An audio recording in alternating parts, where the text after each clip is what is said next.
For the gliding champion of Mondstadt.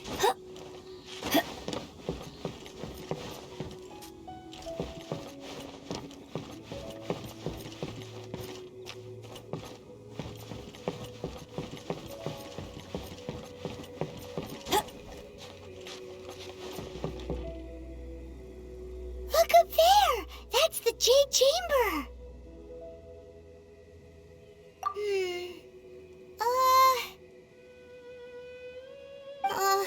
This is bad. Paimon's supposed to be your guide, but Paimon doesn't know where the way up to the Jade Chamber is. Well, since we want to go to the Jade Chamber, heading to its location on the map is the sensible thing to do.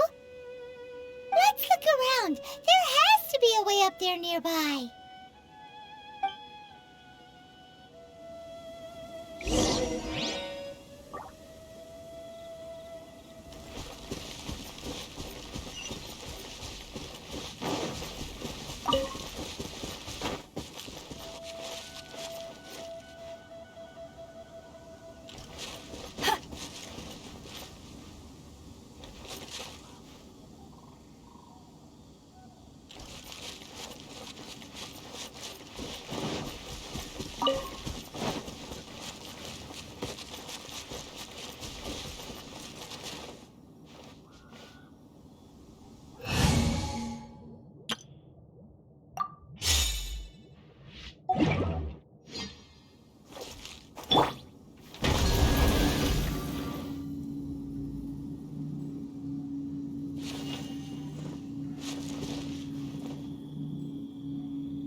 Time to go.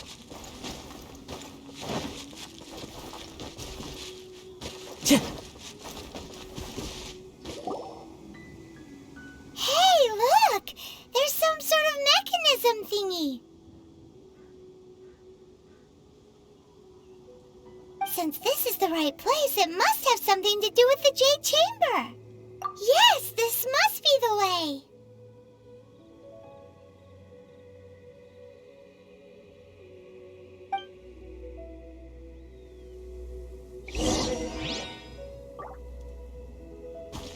Wind Strider.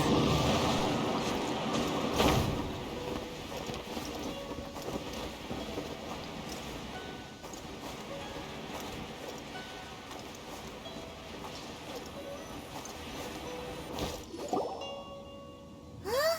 It only takes us up to here. Aw, if that wind current was stronger, we'd be able to reach the top in one go. Huh? Why? Or... Oh, Paimon gets it!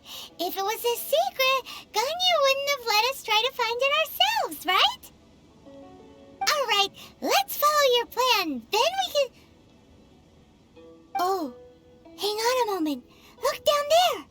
Looks like we've gotten close to the Guizhong Ballista. Paimon has a new idea. Why don't we shoot you up to the Jade Chamber using the ballista? Oh, right. This method does seem a bit unsafe. Oh, that's right. Now that you mention it, we could use the Guizhong Ballista to see if there's another way up nearby.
Follow the wind.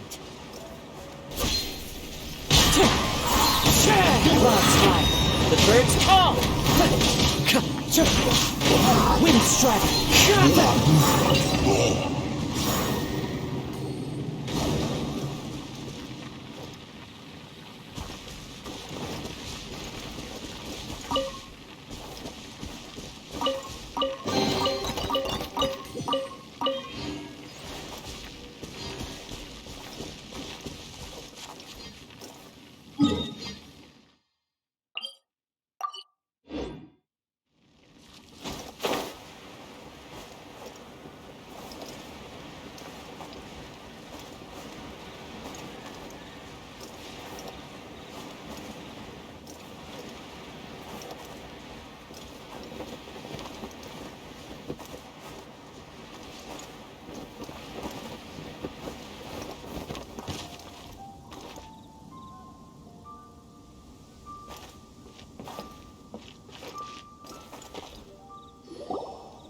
Halt!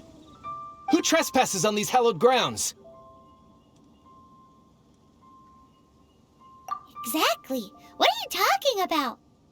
We're invited guests. What makes you think you can treat us like this? No. Wait. Maybe this was Ningguang's plan all along. She pretended to invite us to the Jade Chamber, but set up a millilith ambush here to arrest us. Now Paimon's mad. You, over there. This is a trick, isn't it? How shit... What? We're just on guard duty. What do you mean, shameless?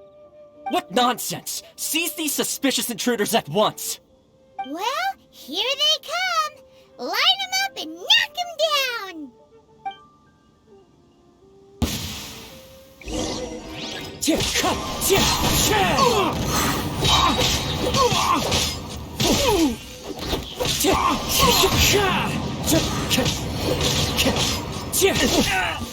Who goes there? Wind Strider! Take the target alive! Fallen leaves, adorn my night!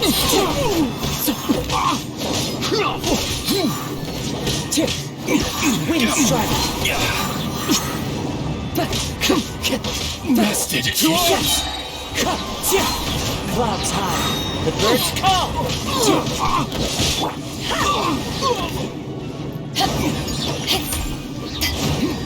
Eyes on me! Attack!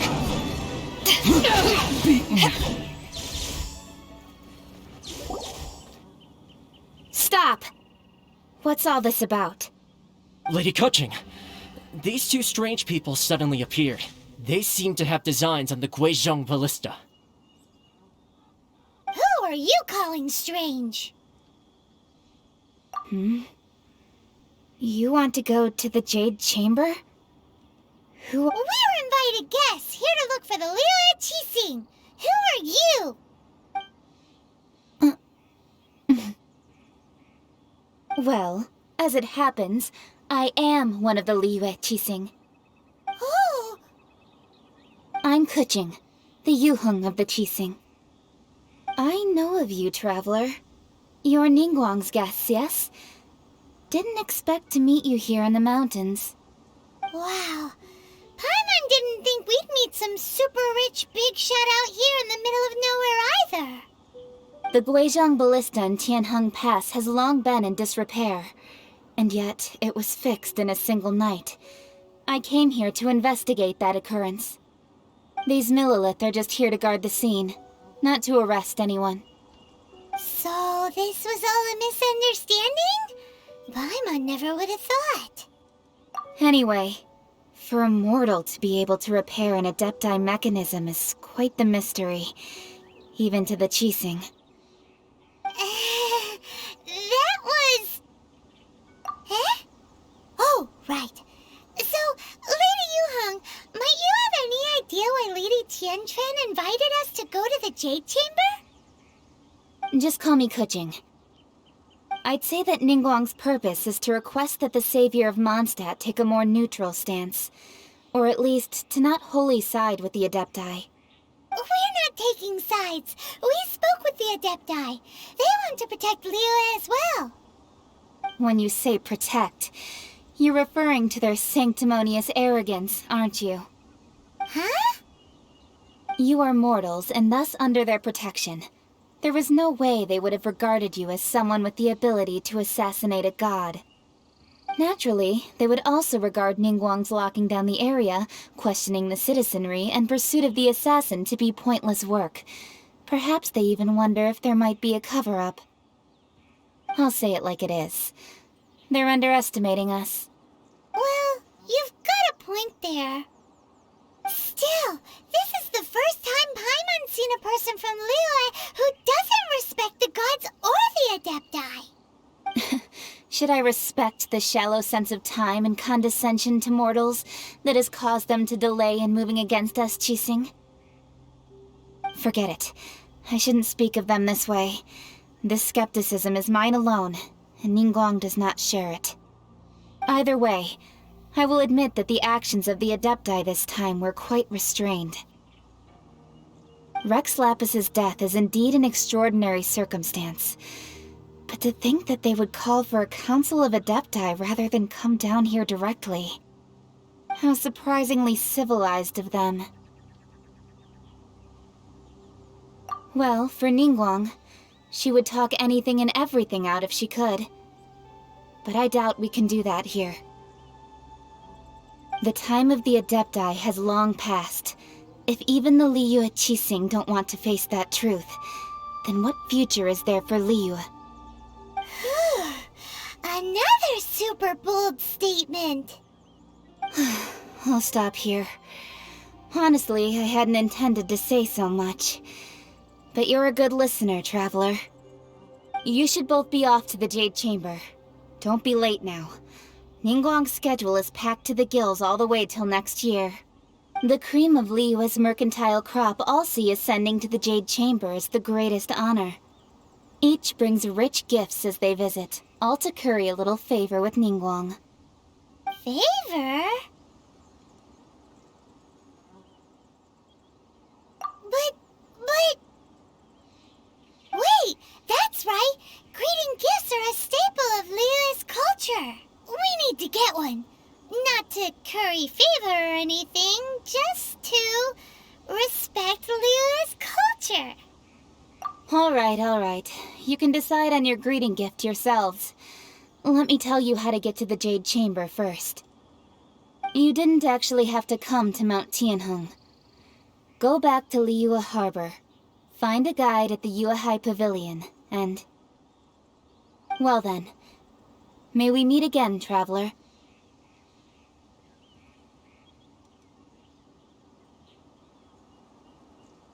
Well, that Yuheng may not respect the gods, but Paimon thinks she's a pretty cool person. So, what should we give to Ningguang when we see her? Oh, right! Paimon dreamed of an amazing snack last night! Sugar-frosted slime! Paimon has a feeling that it would be perfect for a super rich person like Ningguang. Why don't we go with that for a gift? With a certain boom shakalaka, of course! Let's go gather ingredients! Time waits for no one, and neither will our riches.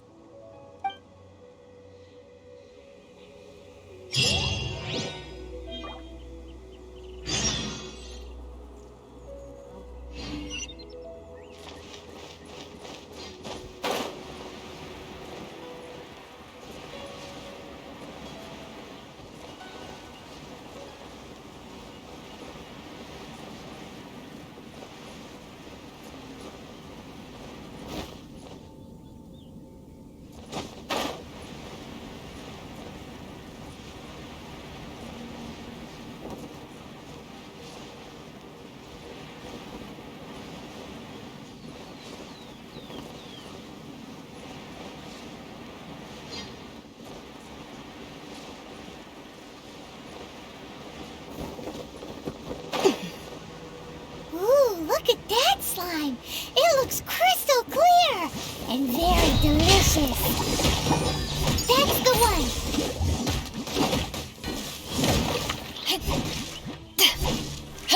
Back off!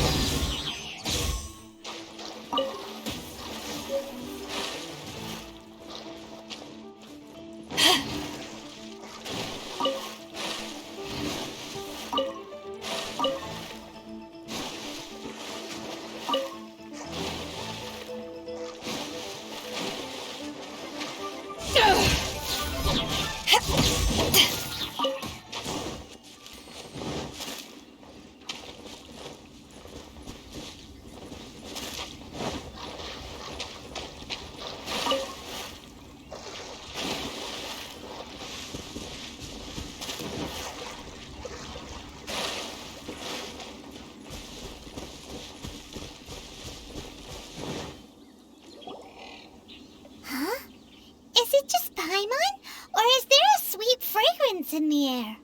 Huh? Did you hear that? No! That was definitely someone in trouble. It came from those ruins over there. Uh-oh. It looks like the treasure hoarders have locked someone inside.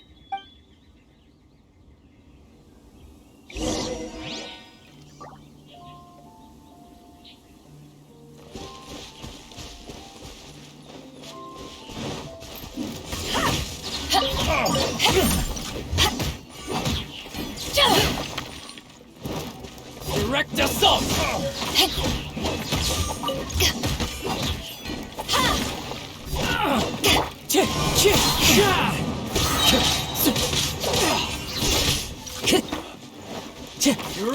Wind strike!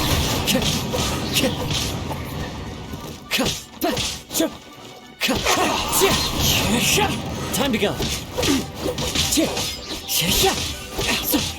Wind Strider! Becomes the hunted.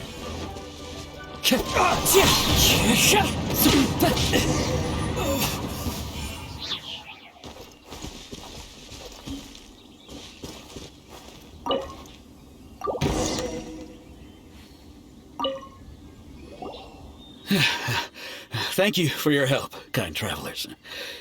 If you hadn't come to my aid, I surely would have rotted in this cell. Those treasure hoarders, when their mood was good, they'd rearrange those pots of sweet flowers.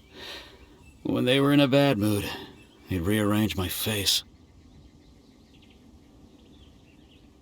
Aw, it was nothing. No need to thank us all at once or anything. I understand. Don't worry, I will compensate you both. Don't say that. I only escaped this predicament because of you. I'm Meng Dan, a supplier for Mingxing jewelry in Liyue Harbor. I often walk around these mountains in search of antiques. I never expected that those treasure hoarders would have their eyes on the same ruins that I had. Before I knew it, they'd caught and imprisoned me. Is there anything that you lack? Antiques, treasure, various knickknacks, you name it. Well, as long as you want what I have to offer, of course. Wait a moment. Actually, we are looking for something. Oh? And what might that be? Do you have a box that can store presents? We'd like a pretty one. The kind that you can use to store snacks. Of course we do. How can one sell antiques without gift boxes? At Mingxing Jewelry, we have the best gift wrapping service in the 7 nations. Now just give me a moment and I'll let the boss know. You can go see her whenever you require that box. Great! Paimon Sugar Frosted Slime now comes in a beautiful package.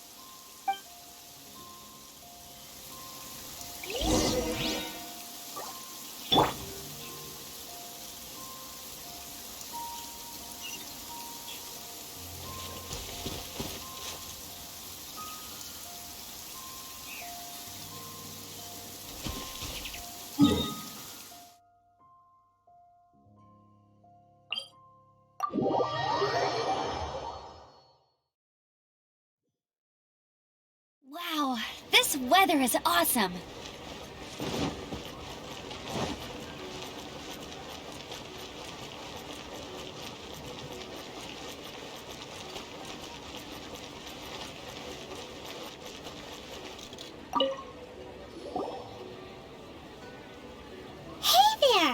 A guy called Meng Dan told us that we could get a nice and shiny box from your store.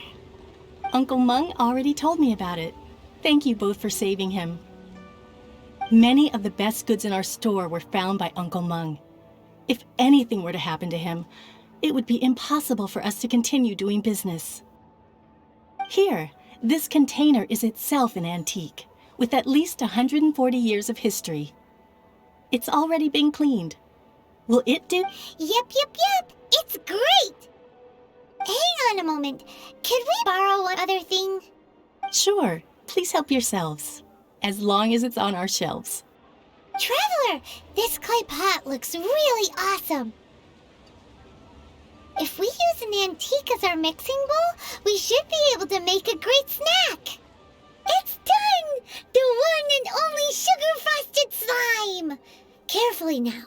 Into the box it goes and dust it over with a bit more powdered sugar. Oh, yes. You might want to use these 2 freshly picked flowers as decorations, too.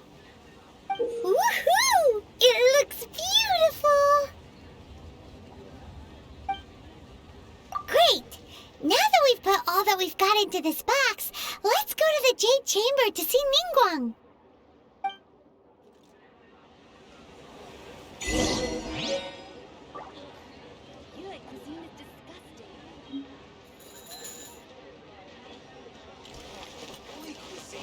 Everything's out of stock, but we have some new items in.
approaching.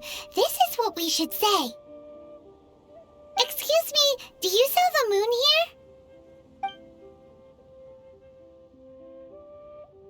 Yes. How many would you like? It's not convenient to speak of numbers here. Ah, well said. Please, use this to ascend to the chamber. Yes, speaking of which, are you two the guests that Lady Ningguang has arranged to meet with today? Yep. And yet the code they used was not the one for guests, but for the Yuheng. What's going on here?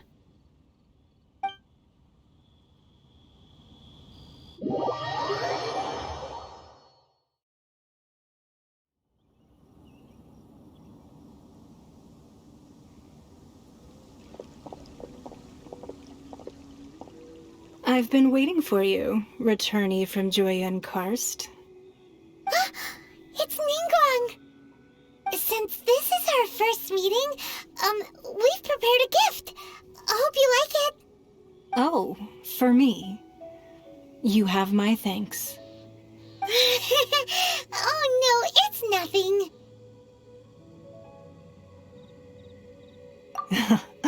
I'm glad you like it too.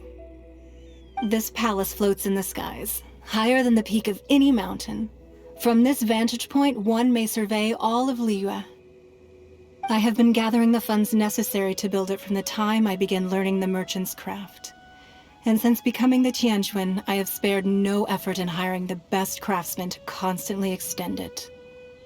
At first, it was but the size of one room.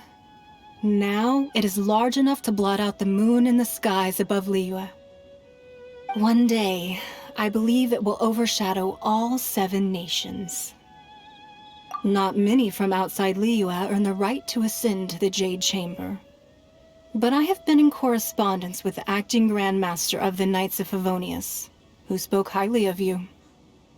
As such, I have been putting eyes and ears out ever since you reached Liyue. What? And I finally got wind of your movements when you were on the way to Wangshu Inn. Wait, was Guldet one of your people? Just Guldet? No, everyone at Wangshu Inn is one of ours. At the Guizhang Ballista, yes? You weren't peeking on us from the skies the whole time, were you? I fear that peeking would have been a little difficult from this altitude. Our eyes and ears are more than sufficient. You two are very interesting people, after all. It would be natural to take an interest. Well, I wouldn't expect you to trust us, considering that you have had far more interactions with the Adepti. The reason I invited you here was to clear up some misunderstandings.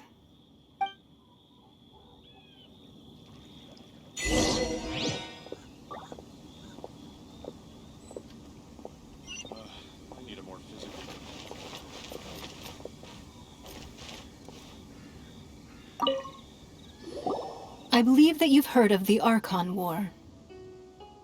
Many gods used to walk this earth, and many long wars were fought between them that did not abate until 2,000 years ago. In the end, only 7 victors remained standing in Teyvat. They built cities and nations on the corpses of the vanquished, and thus began the era of the 7. You can see Goyun Stone Forest from here, I trust. It is no natural rock formation. Those are giant spears of rock hurled by Rex Lapis during the war. Beneath the spears lie those cast down by Rex Lapis in those days, gods that failed to seize the title of Archon.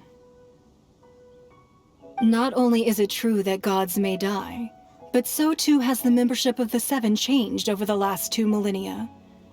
Rex Lapis's passing is an unimaginable disaster for Liyue, but the Order of the 7 will not collapse simply because of that. Another Lord of Geo will arise sooner or later. Yet, how are we to forget Rex Lapis? When that time comes, the relationship between the people of Liyue and the gods and Adepti will surely be different from before. Even in a new era, The Liyue Qixing remain Rex Lapis's former subjects. Do you really think us capable of having played a part in his demise? Of lacking the foresight to see the certain repercussions?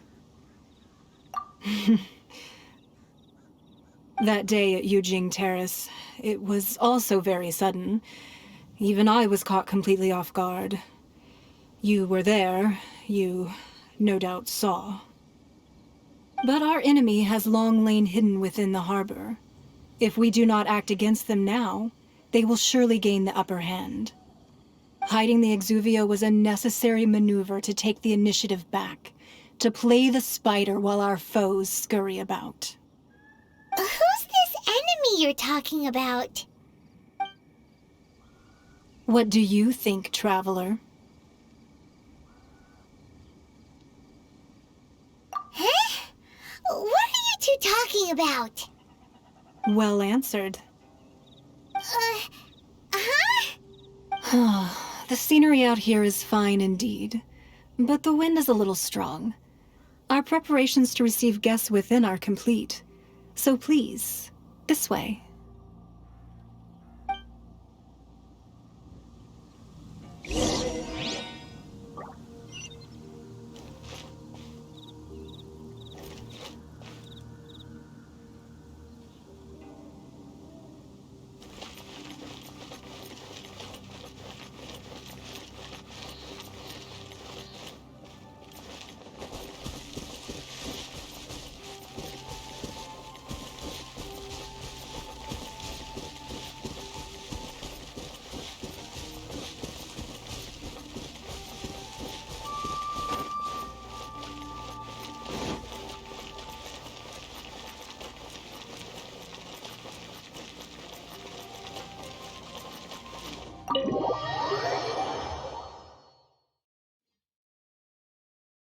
Wowee! What a huge hall! Paimon's never seen such a fancy place before.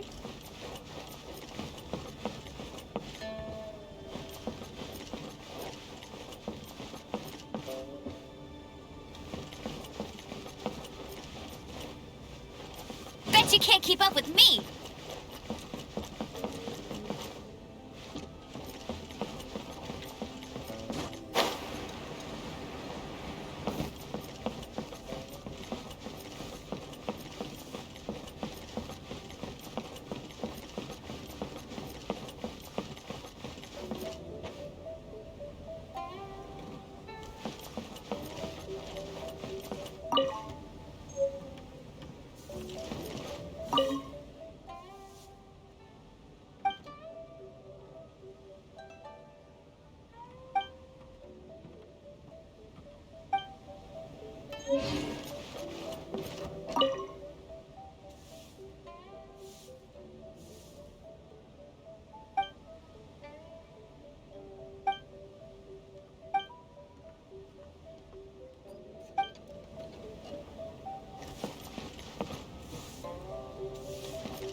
Be at ease, you two.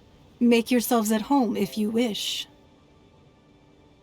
Can we really?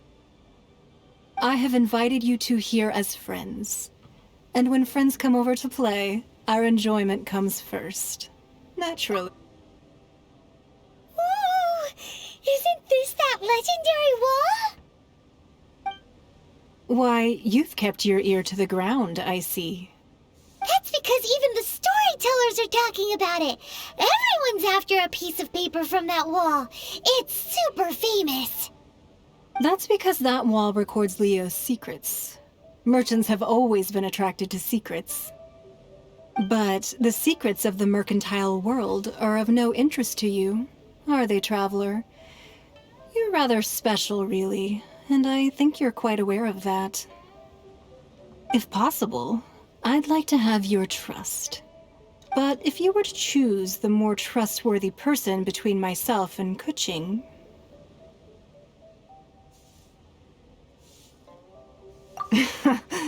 You'd pick Kuching? Nah, I had a feeling. I originally thought her a bit too hard-headed. With someone of her character on the Qixing, I've had some extra messes to clean up behind the scenes.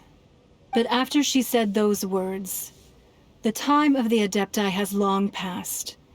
If even the Liyue Qixing don't want to face that truth, then what future is there for Liyue? Well, I must say that quite a few of my doubts have been dispelled. I won't deny that Rex Lapis's passing seems advantageous to us. But, for Liyue's sake, we cannot allow ourselves to be shackled by rumors of our usurpation of power. Indeed. It seems that you understood what I meant to say from the very beginning. I called for the gag order and for the exuvia to be hidden to temporarily stabilize the situation, and also to prevent something similar to the incident in Mondstadt. With Rex Lapis's death, the Fatui have busied themselves with many clandestine actions beyond their diplomatic remit. As the Tianquan, one responsible for Liyue, I cannot be too concerned with appearances when opposing them. Allowing the rite of parting to take place was also meant to buy some time for us to take control of Liyue's administration. It's exactly as Zhongli said. The Qixing only provided the venue for the rite so they could use us for their own ends. Wait, that's right. Speaking of ends, could I say one other thing? Of course. Paimon's heard that anyone who sends a greeting gift gets a little something in return. So, does that include us? It's all right. I like direct people. Well, we have made quite a bit of trouble for you recently. How about this? You can pick any one object here as you please, and you may take it with you. Yay! Paimon was just waiting for you to say that! Let's see, what should we get? One of the sheets on that wall! Don't look at Paimon like that! One of these sheets of paper will sell for crazy prices, even if it's only as large as Paimon's fingernail. Just imagine how much more a whole untorn sheet would sell for. Let's grab one! The biggest one!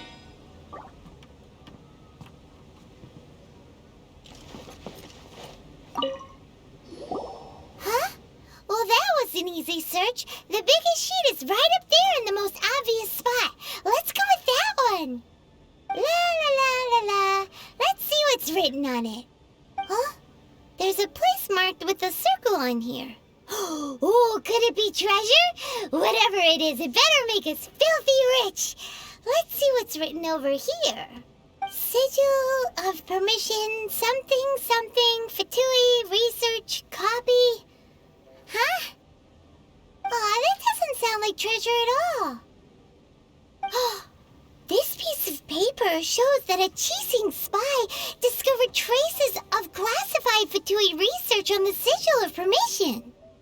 Oh, Ningguang did say that the Fatui have been up to all kinds of mischief in the shadows of Liyue, spreading rumors, wanting to get their hands on the Archon's body and whatnot.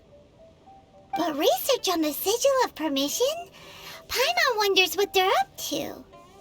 Speaking of which, there's also some connection between you and the Sigil of Permission. Seems there's still more for us to find out. Oh, you really think so? Well, should we not go then? Oh, so you're saying that it's precisely because we can't completely trust Ningguang that we should confirm the truth of what she says for ourselves. That's way out of Paimon's league. Paimon thinks she's been nothing but good to us. Anyway, we'll see if you're onto something. Before we look for Zhongli at Dihua Marsh, let's go to the place marked out on these papers and see if the Fatui really are up to no good there.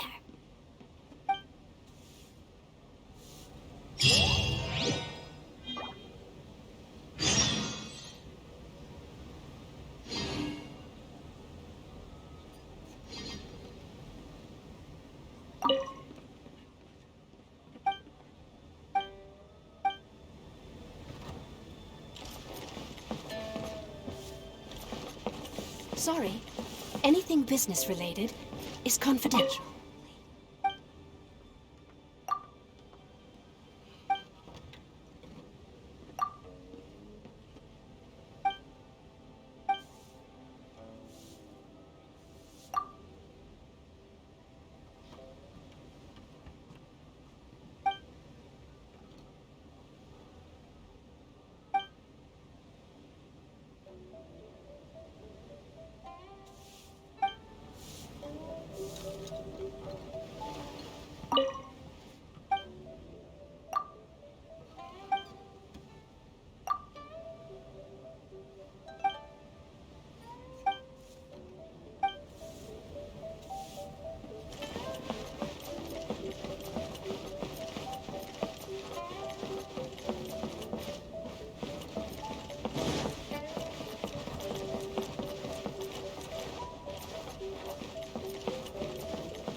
And they look really mad at us, too. Sonic this?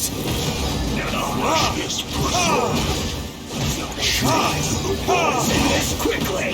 It's no problem. I will end you. I must collect myself. As one with wind and cloud, Wind Strider.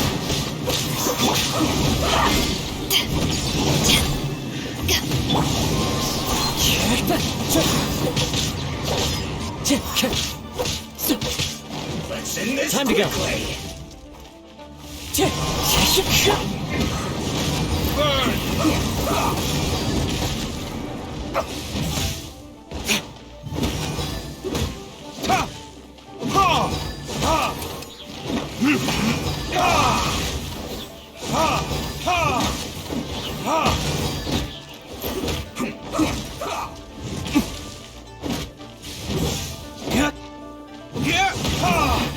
This isn't good.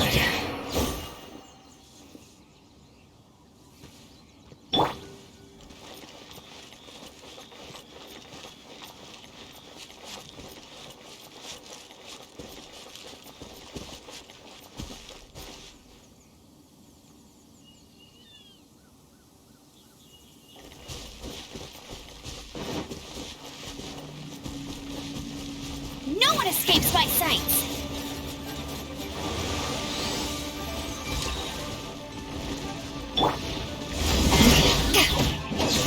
Time to fulfill my duty. This should be fun. Back off! Time for retribution! Eyes on me! How can this be? My duty at an end.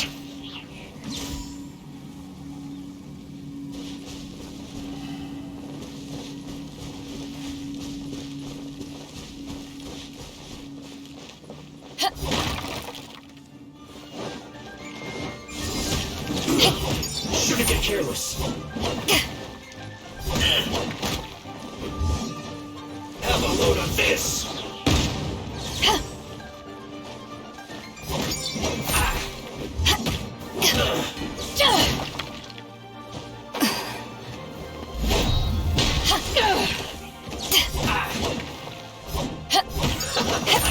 Eat up, eat up.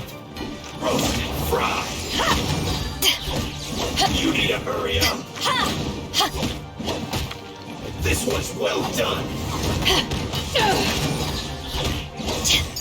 Roast and fry. You need to hurry up. Feels clogged.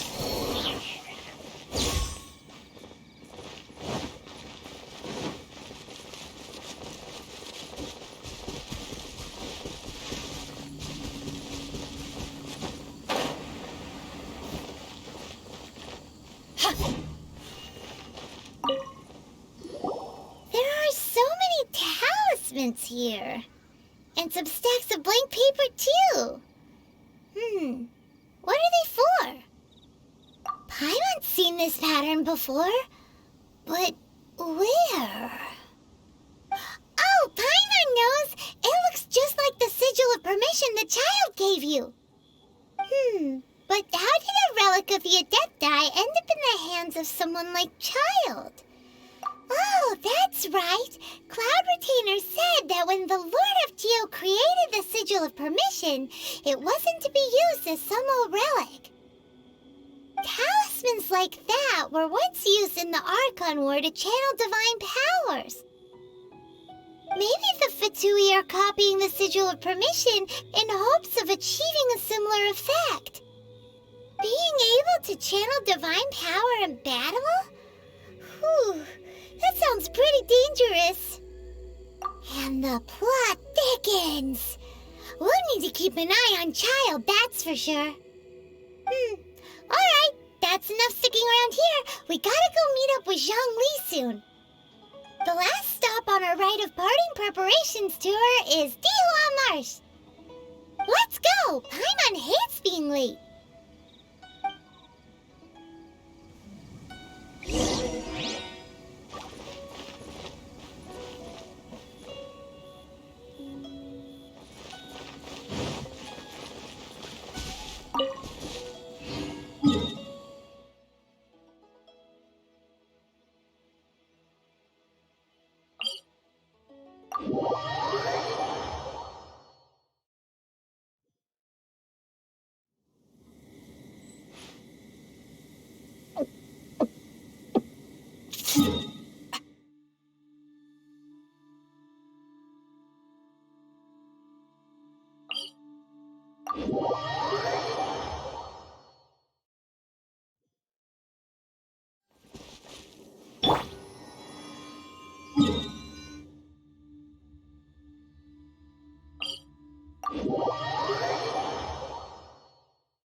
Right on time. I myself only arrived moments ago. Did you enjoy your visit to the Jade Chamber? It was so big and pretty and expensive. Paimon's never seen such a fancy schmancy place before. Indeed. It's second to none in all of Liyue. Then you met with Ningguang, I trust? What did you talk about with her? She's super rich and so generous. Paimon thinks she's very friendly. Yeah, her take on Ningguang is quite different from Paimon's. She thinks that even the tactless Yuheng is more trustworthy than her. Oh, so you also met with Keqing then? What did she have to say? She said the time of the Adepti has long passed. If even the Liyue Qixing don't want to face that truth, then what future is there for Liyue? No respect for the divine. Indeed, contrary to the ever-bold Keqing, Ningguang is more of a businesswoman at heart, though they are both members of the Qixing. Although she's friendly, there's no way of clearly discerning her true intentions. Yes, she has only relied on herself to rise to her current position. No ordinary person could ever achieve that. It's said that she's the one behind the constant expansion of the Jade Chamber. It's the second most important thing to her. Even if she ever gave up the position of Tianquan, she would never give up the Jade Chamber. The Jade Chamber is only second. What's the most important thing to her then? Why, Mora, of course. All Ningguang talked about was the Fatui this and the Fatui that. She said that after Rex Lapis was murdered, the Fatui have constantly been trying to sink their fingers into Liyue, and that they aren't to be trusted. That is how the Fatui have always been. It doesn't surprise me in the least. No matter what they may be planning, you must be careful when dealing with the Fatui. So, is there anything we need to get for the rite of parting in Dihua Marsh? Yes, as a matter of fact, there is. Today, we'll be gathering wild glaze lilies. Glaze lilies? But why did we come all the way out here? Doesn't the garden in Yujing Terrace have some? Even Qingse Village has glaze lilies. Oh, right! Paimon remembers that Madame Ping is always tending to flowers. Maybe we could ask her. No. Those lilies have all been gardened by people. They won't do it all. Dihua Marsh used to be full of glaze lilies. It is a sort of joyful flower that listens to human song. Before the Archon War, Dihua Marsh was all dry land and fertile soil. But the war caused landslides, and the land was flooded, turning it into the marsh you see now. Of course, there are some kinds of flowers that have been preserved and gardened by people in the city. But very few people know that glaze lilies may still be found in the wild. Wild glaze lilies have the strongest fragrance. If we want to follow the true tradition of the rite of parting, we must grind up the wild lilies and place the powder in a censer of everlasting incense. But I'll need your assistance in gathering these flowers. No, I need you to sing to them. Singing to the flowers will make them more fragrant. So how good is your singing? Really? Why doesn't Paimon believe you? We'll only know once she starts singing.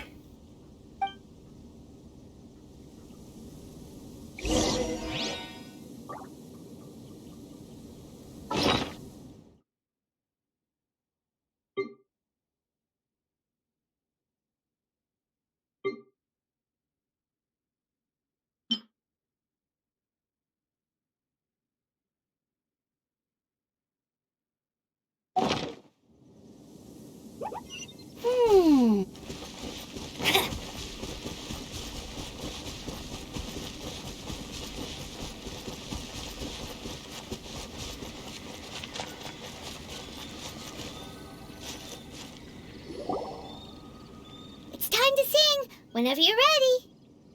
Da da da da da da da da da da da. What happened? These flowers are jumping. They look really angry. Is it because he sang a song for Mondstadt that they don't understand here in Liyue?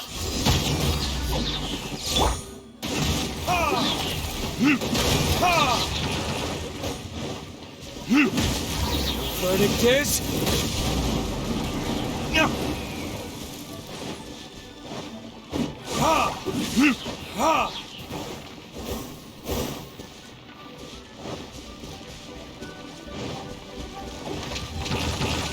Ha!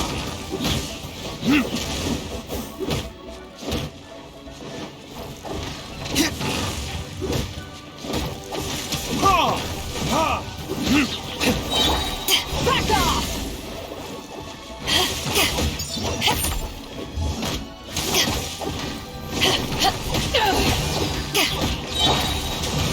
Burn! Back off! To ashes!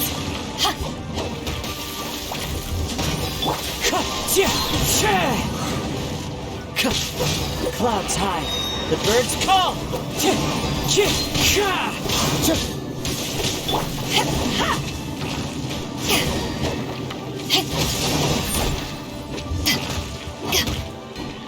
Back off!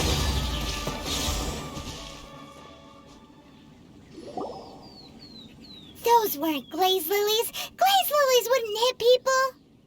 This little monster is known as a whopper flower. Strange. These petals look interesting. The glaze lilies used as a disguise were buried with the whopper flower for too long.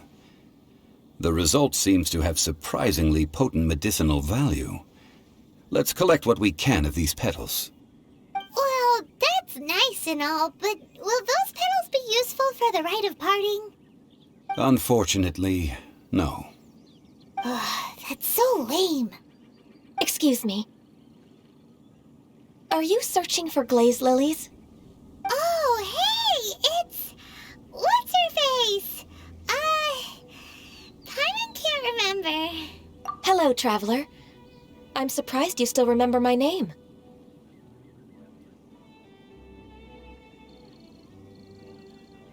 Ah, that reminds me. How was your visit to the Jade Chamber? Well, it sure would have been better if you told us how to get up there. Didn't I tell you the way? Surely I did. Nope, we found the way on our own. Oh, I see. Uh-oh. I guess I really did forget to tell them. Something seems a little off about Ganyu. She's acting different from the first time we met. Where's... Oh, well, I met you at that time as an emissary of the Tianquan. But now, I am simply out on a stroll to see the flowers. You came all the way out here to see the flowers? Why not just enjoy the gardens of the city? Yujing Terrace is where Rex Lapis parted from this world. If I strolled through those lonely gardens now, I wouldn't be able to bear it. Whenever my duties take me near Yujing Terrace these days, I draw the windows to block my view of the gardens. Oh, sorry. We shouldn't have brought it up. No, it's quite all right. I just haven't processed my emotions yet. When the Archon War came to its end 2,000 years ago, the first iteration of the Seven would gather in Liyue and drink with Rex Lapis. But 5 of those original 7 had already passed before Rex Lapis. It's truly a changing of the guard. Yes, now that the spirit of Rex Lapis has returned to the heavens, only Barbados of Mondstadt remains of the first 7. The other 5, including Inazuma's Raiden Shogun, are no longer the same friends from 2,000 years ago. Of the current 7 Archons, the youngest is Sumeru's god of Dendro. He is merely 500 years old, whereas Rex Lapis was more than 6,000 years old at the time of his passing. This means that Liyue had been under Rex Lapis's rule from the moment it was first founded 3,700 years ago. the city has never had to bid farewell to its deity. So what do you think of this farewell? Huh? This is a little sudden. As a mortal, I've never dared to imagine a Liyue without Rex Lapis. But as an Adeptus, I think I will eventually come to grips with reality. Since Rex Lapis has passed, the time of Liyue's contract with the gods and Adepti has now reached its end. Huh? Did you just say, as an Adeptus? Yes, I am a mix of human and Chilean. Adeptus blood flows through my veins. I fought for Rex Lapis and the city of Liyue during the Archon War. After the war ended, I signed a contract with Rex Lapis and took the position as secretary for the Qixing. I've continued those duties to this very day. Well, let's save that conversation for another day. You say that you are here looking for glaze lilies? I also know where wild glaze lilies can be found. See, I've just picked one myself. Here, you may have it if you wish. We dare not refuse it. Oh, so did you sing a song before you picked the lily? Indeed, I did. I know this tradition well. In fact, I sang a local Liyue ballad to it. Wow, so you really know your stuff, too. Thanks, Gunyu. No, it is you who I should be thanking. If not for this chance meeting, I never thought that I would be able to contribute to the upcoming farewell for our ancient lord. If you would excuse me, I should return to my work now. Good luck. And that just about does it. Our preparations for the rite of parting are mostly finished. Given the ease of picking glaze lilies, I think this was a fitting end to our tasks, in more ways than one. Yeah, Paimon can already imagine him starting a business in Liyue. I've had enough ventures in my life already. Beginning a new undertaking is always difficult at first, and requires no small amount of effort. And once business is at full steam, the stress of it all only wears away at you over time.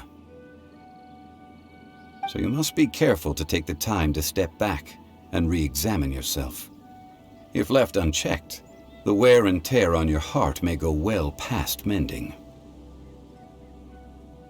Wow. See? Zhongli sounds like he's already seen it all. Alright, I think it's about time we head back to Liyue Harbor now.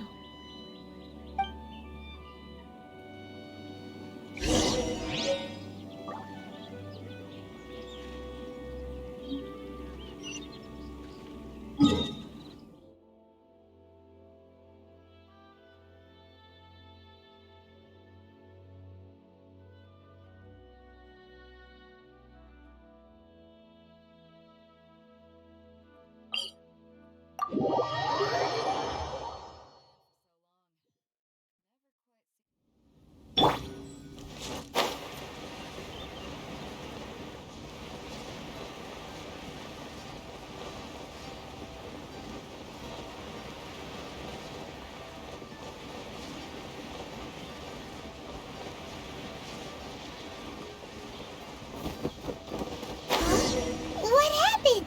The city gate is swarming with Millilith and... the Fatui? Ah, you're the consultant to Wengsheng Funeral Parlor. Mr. Zhongli, I presume. The Millilith are watching our every move now. These are desperate times. We mustn't act rashly. Desperate times? The Adepti of Joyun Karst are finally on the move. Do they intend to exercise force? Most likely. I've heard that some members of the Qixing have already gone to meet them. Well, I say meet, but it's more like they're attempting to stall the Adepti outside the city. However, both sides were quite obstinate and hit an impasse. It seems inevitable, given the current situation. The Adepti do not acknowledge the Qixing. They only acknowledge the contracts of the Geo-Archon. If the two sides come to blows, Liyue Harbor will be in no position to stop them. Surely the Liyue Qixing are not the sort to give in so easily. Their boneheadedness is known throughout the lands. Yet it's because of that obstinacy that mortals and Adepti are now on the verge of conflict. And what now? How is it that the F2P have come under fire? That's all Ningguang's doing. She proclaimed that in these tumultuous times, the Millelith must rein in the actions of the F2P. Only now do they want to start keeping tabs on us? That's the Qixing for you. Anyway, Mr. Zhongli, you're one of Child's close associates. Please understand that your actions will reflect on us. Don't let anyone catch you off guard. It looks like things are about to boil over in Liyue Harbor. Do you intend to use your neutral identity as an intermediary between both sides? Or neither path is an easy one. Oh, by the way, Mr. Zhongli, we've heard that the Wangsheng funeral parlor has also been caught up in all of this. They're currently squaring off with the authorities at the gates. Things are taking a turn for the worse. I'm afraid I must leave now to handle things back at Wangsheng funeral parlor.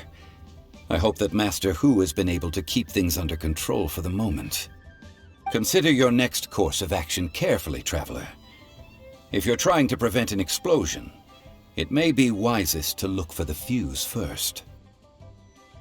Whew. Having connections with the F2P seems to be quite the double-edged sword. So what does Zhongli mean by looking for the fuse? Oh, Paimon gets it!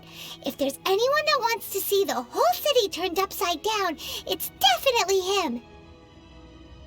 He must be waiting for the moment when no one is watching to do something really bad. But where could we find him now?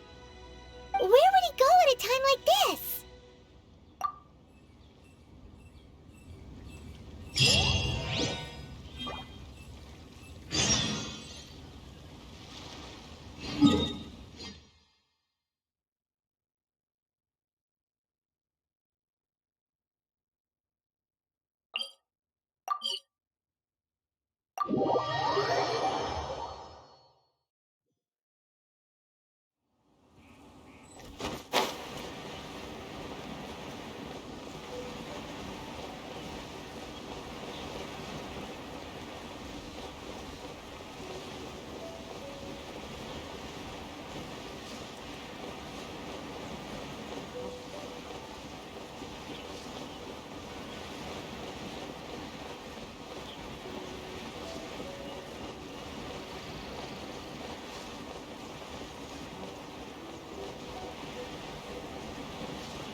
Wow! This is the Golden House? It looked impressive enough from the outside, but who would have guessed that it was even fancier on the inside? And so full of Mora. This is where all of Tibet's Mora is minted, right? In that case, maybe they won't notice if a few Mora go missing. Oh, so it's a trap! Tricky, tricky. Good thing Paimon's got you here. But even if we can't take any, we can still have a closer look, right? Or better yet, take a nap on top of a mountain of Mora. It's like a dream come true. Oh, right. Back to business. It's quiet. Too quiet. Surely someone's gotta be guarding something as important as the Exuvia. Huh? Look! What happened here? Uh-oh. Paimon smells trouble. Quick! We have to go make sure sure that the Exuvia is all right.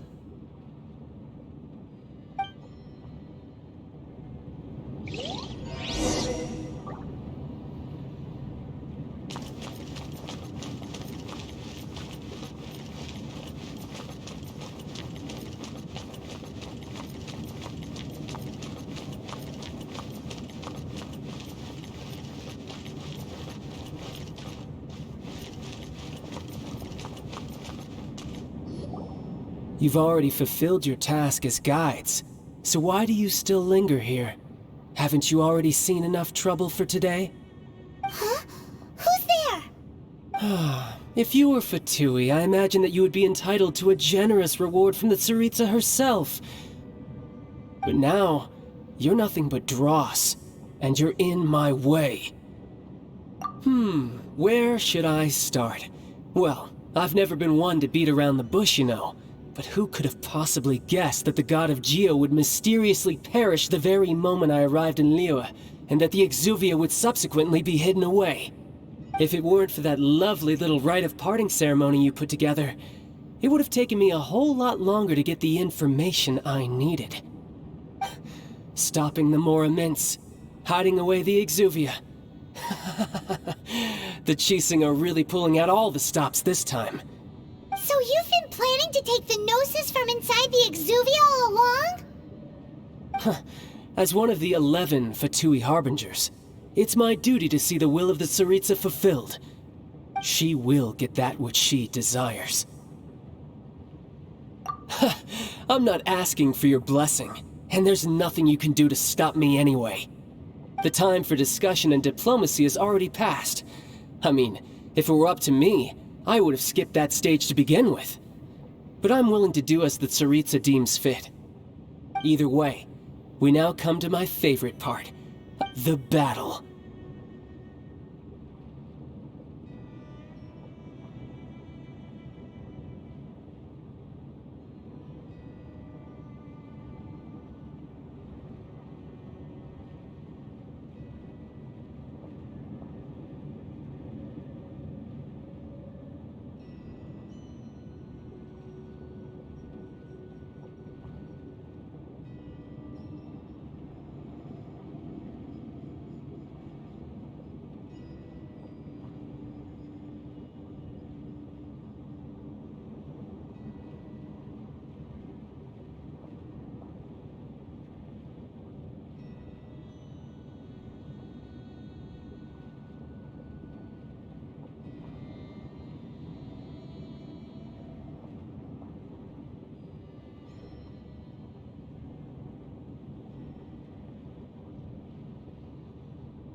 you're the type that goes looking for trouble, huh?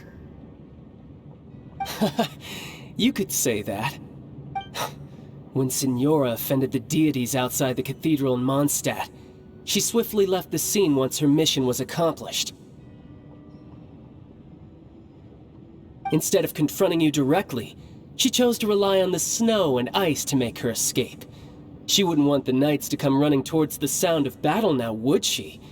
When she faces a worthy opponent, she will prioritize her mission, weigh the outcomes, and consider the consequences of her actions. But as for me, the greatest pleasure of being a harbinger lies in crossing blades with strong opponents. We won't let what happened in Mondstadt ever happen again! Oh, so you intend to fight me? Good. I won't kill you, Traveler. I'll just play along, to feel the thrill of battle. Besides, you could never defeat me, not even in your wildest dreams. But hey, try to relish the fight anyway, because if you ask me, without that, what else is there? Fighting talk, I love it! Now let's see you live up to it. This chance is hard to come by, so show me all you've got. So very few ever get the chance to square off with a F2P Harbinger. So come now, amuse me, and don't you dare disappoint.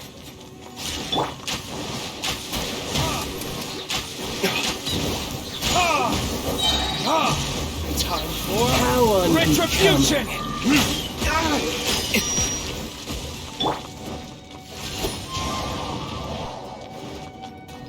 Passable effort. Wind Strider.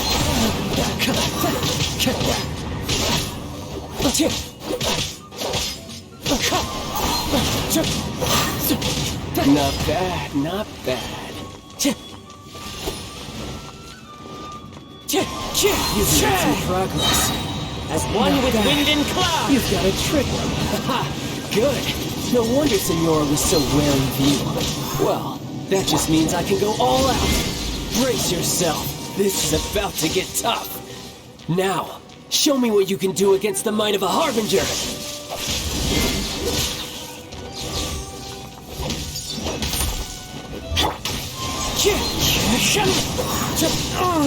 Stay focused.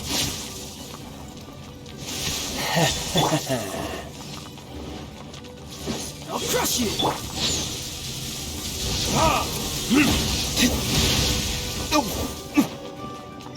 Time to go.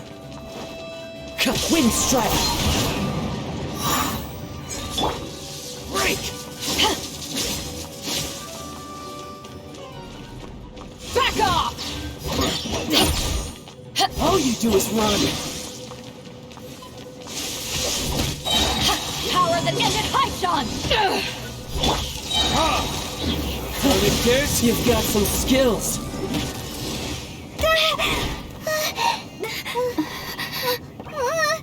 Not bad. Your swordsmanship is quite impressive. But that's about as far as you'll get.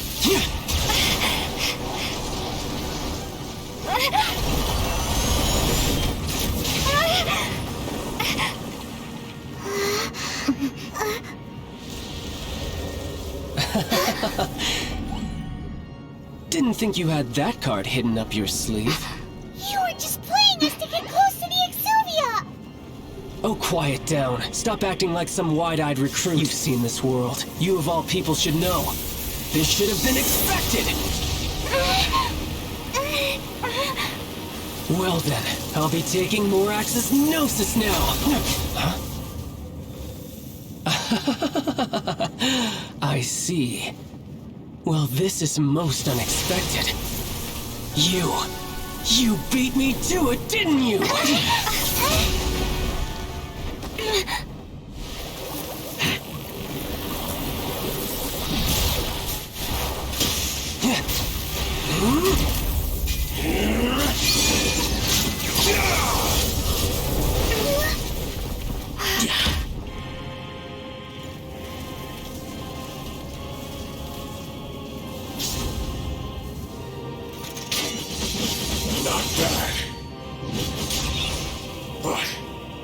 This is going to cost you!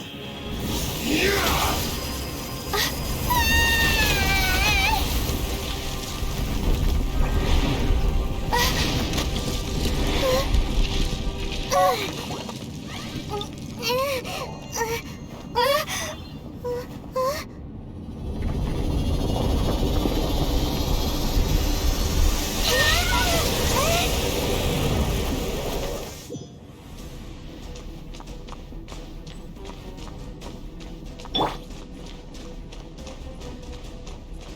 You got to the Gnosis ahead of me, didn't you? Did you simply move faster? Or did you leak the information regarding the Golden House to me on purpose? No matter. Hand the Gnosis over, now! Don't make me take it from you! We didn't take it!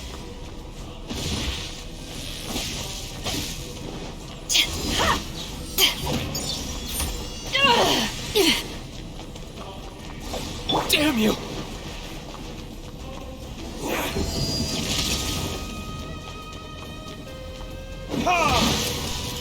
Where did I go wrong?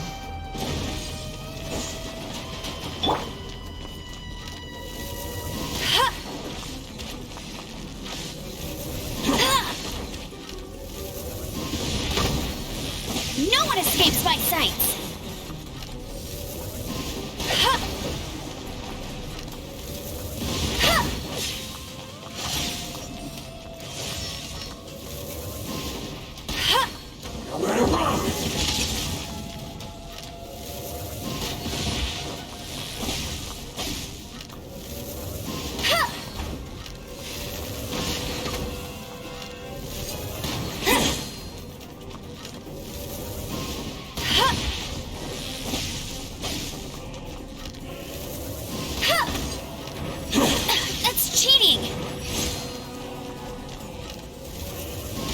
Die here.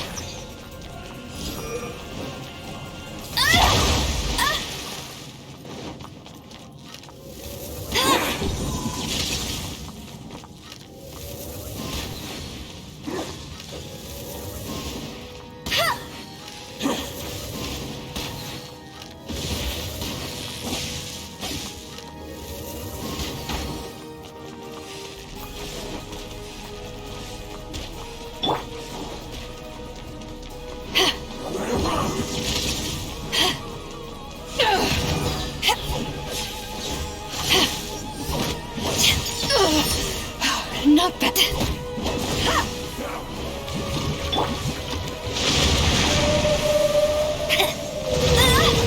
Tired.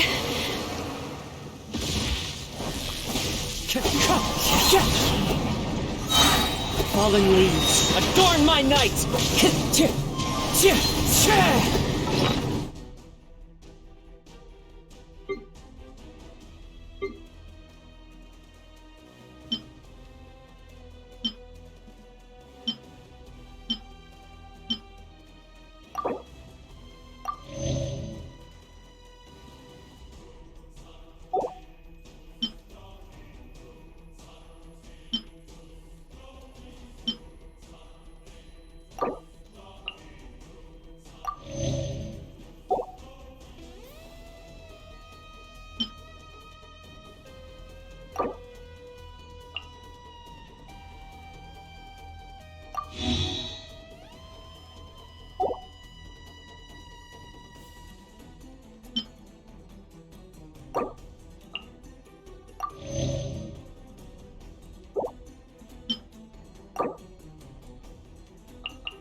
Time to go.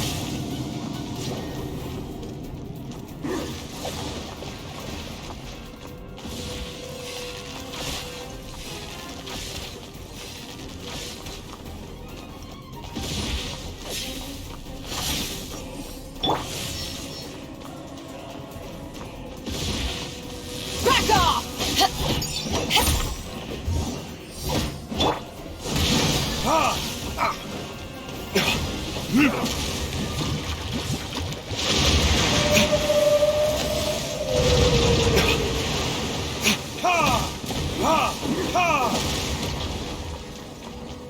die here.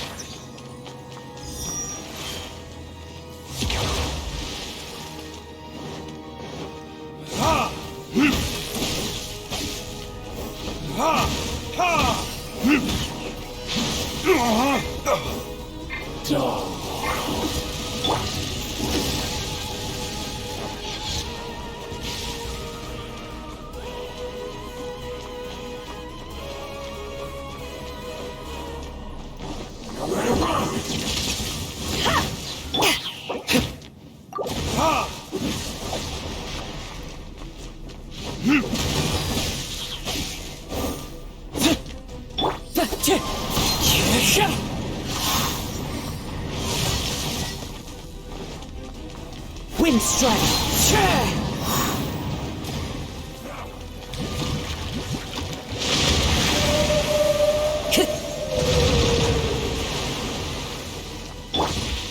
Back off!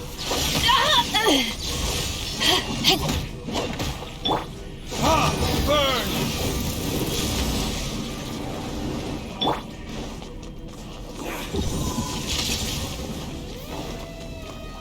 Some you win, and some you lose.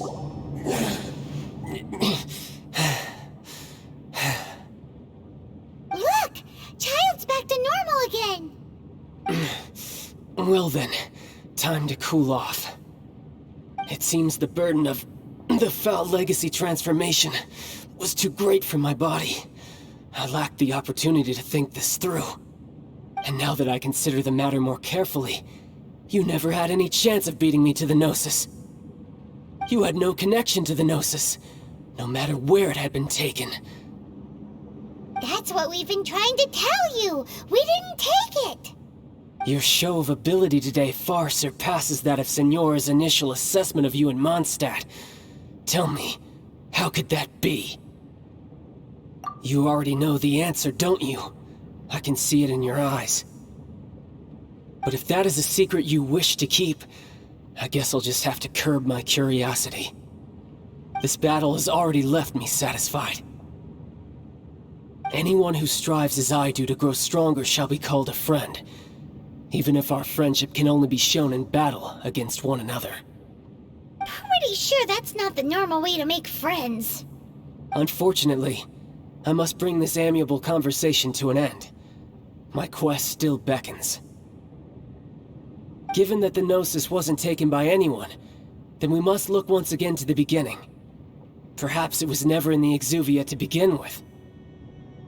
In fact, it might be that the Exuvia was just a diversion of sorts.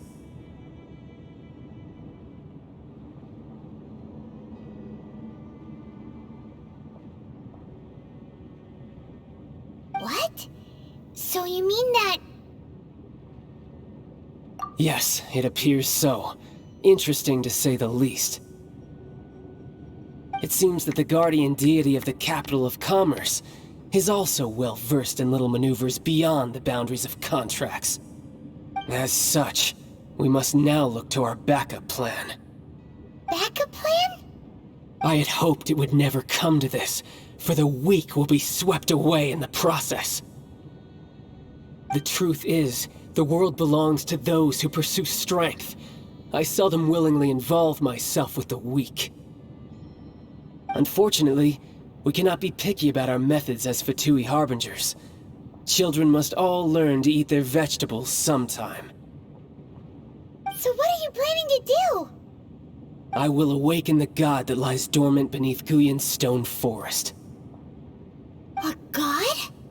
Osile, overlord of the Vortex, who was defeated by Morax, the Geo-Archon in the Archon War, and who has remained pinned beneath the waves by the Geo-Archon's stone spears ever since. If such an ancient god were to be unleashed upon Liyue Harbor, defenseless without the protection of its deity, do you think the cunning Rex Lapis would just stand aloof and watch the ensuing destruction? But the Archon War ended 2,000 years ago. How can an ancient god appear in a world now overseen by the Seven? Simple.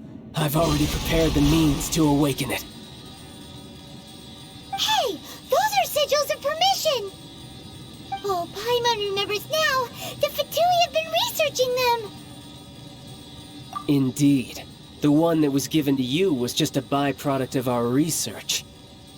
With the power of so many sigils of permission concentrated in one place, along with that which was bestowed upon me as a harbinger by our Tsaritsa, breaking the subduing might of the Geo-Archon spears for a time should be no obstacle. Using the powers of ancient gods in such a situation fails to interest me, and is largely against my principles. But knowing that such an action will not only force the Geo-Archon to show its hand, but you as well, that makes matters a little more intriguing.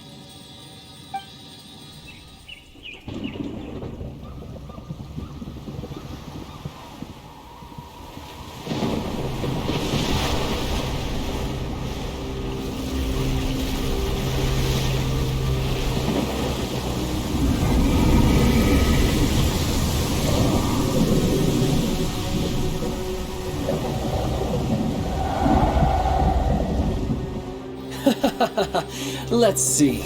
Will the nation that has lost its deity be swallowed up by an ancient malice once more? If you wish to drown together with the people of Liyue, you're free to stay and enjoy the show. Huh? He's already gone! That guy is fast! What's going on?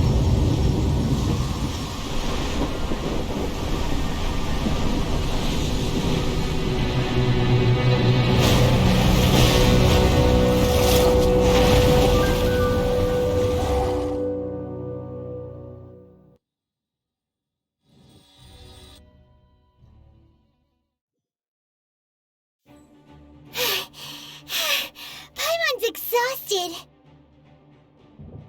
If we hadn't happened to see the Jade Chamber flying over just as we came out of the Golden House, we really wouldn't have known which way to go.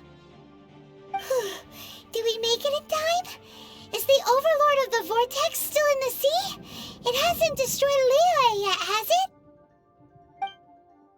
What are you doing here? Huh?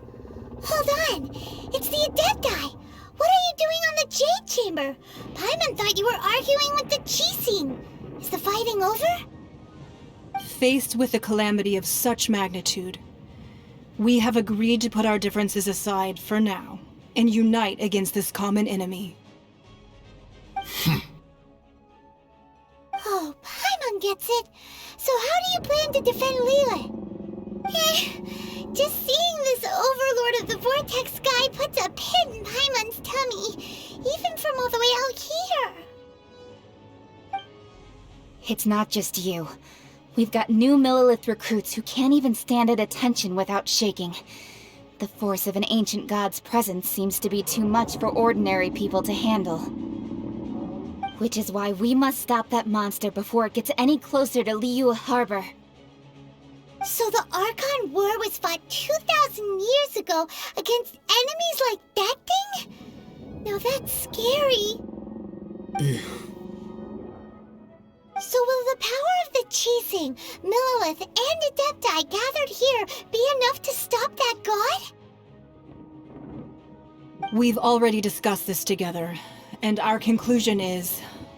not necessarily. What? But all of you were supposed to be the Guardians of Liyue. Can't you think of something? One certainly could. Huh? The Qixing did once research the matter of the Guizhong Ballista when it piqued their fancy. And as fate would have it, one who did craft the Guizhong Ballista with one's own hands is here. For what could you mortals ever learn of Adepti mechanisms? Yet it would take one, but a little tinkering to turn this ballista into an engine of war beyond your wildest thoughts. I suppose this is one blessing from the Adepti that we should be thankful for. So be it. We shall use the upgraded Guizhong Ballista to fight off that god. All the Adepti here can lend their strength to man it. We haven't a moment to spare. Our battle begins now. Yep.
The 3 Adepti are manning the Guizhong Ballista.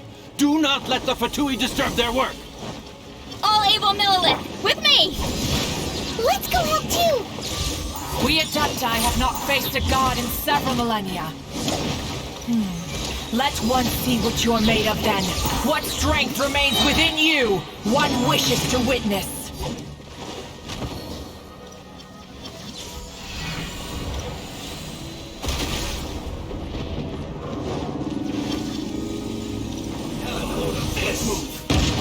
Back off!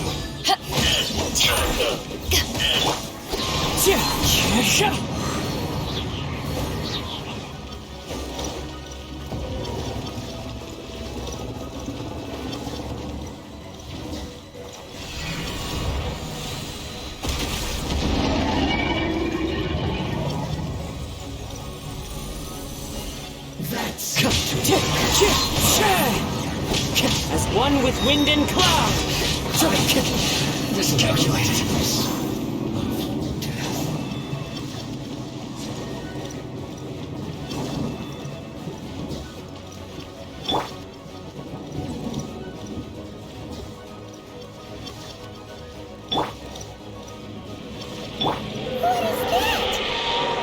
That is Osial's divine power.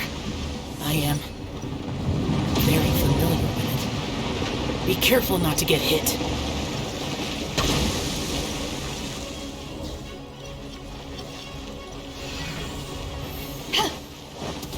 The F2P!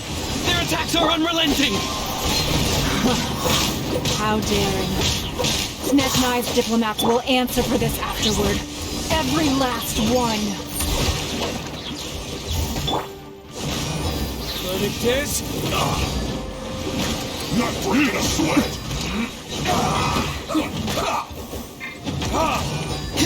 Wind! The ancient god's attacking again! There are so many F2P too! We can't hold... This is... the end. Were you about to say we can't hold them, children? Huh? Don't lose heart. Here, take this. This is adeptal energy! That light from your body, it's like the time in Julian Karst! Wow, it's Madame Ping's shockwave! This granny's really strong!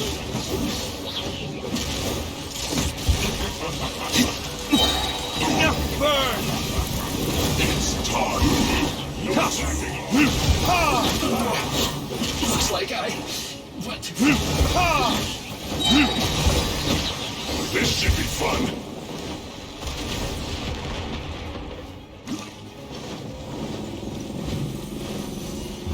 Verdict is... This isn't good. With the blood of the Chilean, I guard you against evil! Cast your fear of injury by the wayside, and fight with all...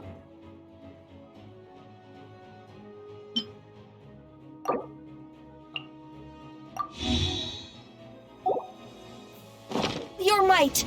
I too did this during the Archon War! So this is what Gunny's like in a fight! My name means swiftness. Take my power and run as I do. We're going too fast!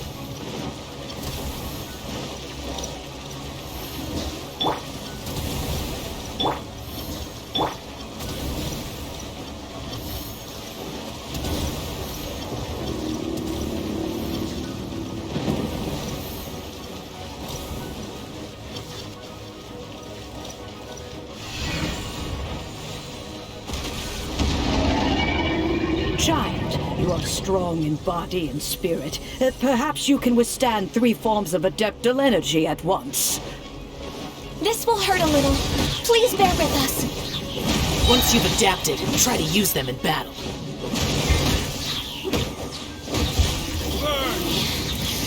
Just once. I must remain calm. This isn't good.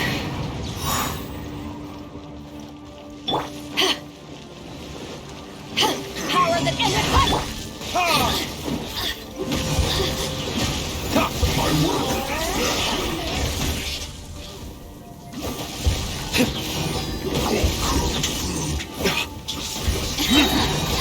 Let me amuse myself.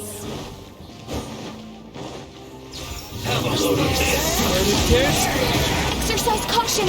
I fear that the god's power has reached its peak! In other words, if we hold here, there's nothing worse to come, right? Retribution! This isn't good. I guess.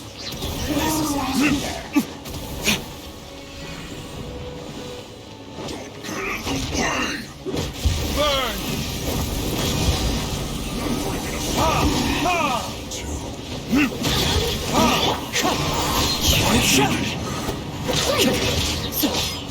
Fallen leaves, adorn my night! Wind strider! Just Let's move. let me amuse myself. Over here. Time to go.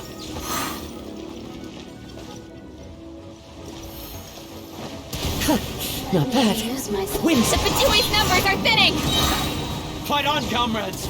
Once we finish this lot off, the Adepti will be able to deal with the god in peace.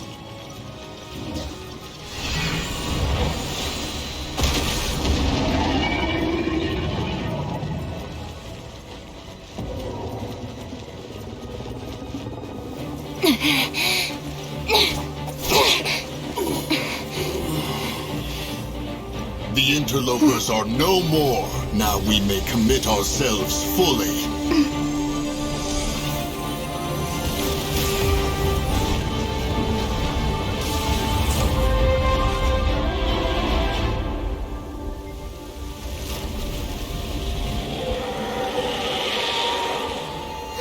It's working! We just need to keep this up!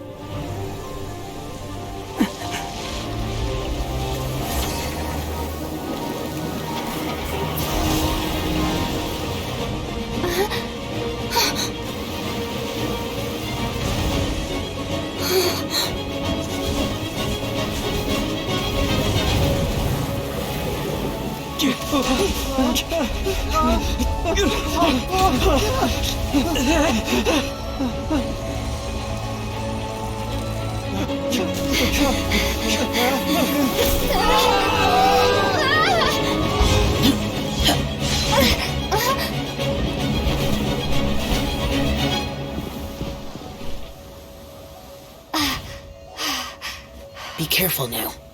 The Guizhong Ballista is destroyed. Without its covering fire, retaliation shall be difficult. But the Jade Chamber is our last line of defense. We can't give another inch, no matter what. I have another idea. What do you mean, Lady Ningguang? I'll sacrifice the Jade Chamber. What is the meaning of this? I understand. Traveler, lend me a hand. Farewell, old friend. Goodbye for now. Let us meet again in the future.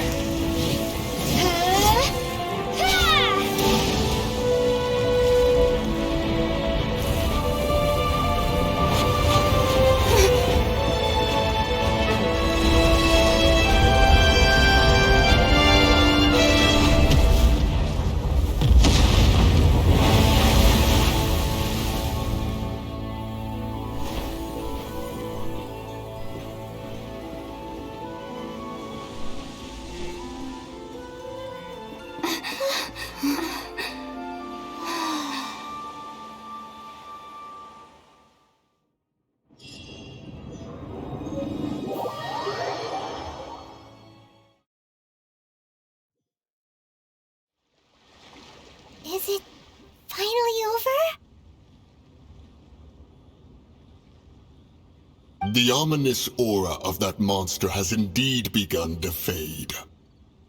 The effects of the Sigil of Permission last but a short time.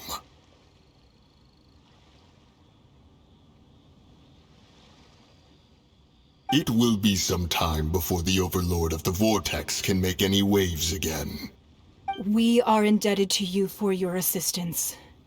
If the Adepti hadn't happened to be here, the future of Liyue Harbor would surely have been in great jeopardy.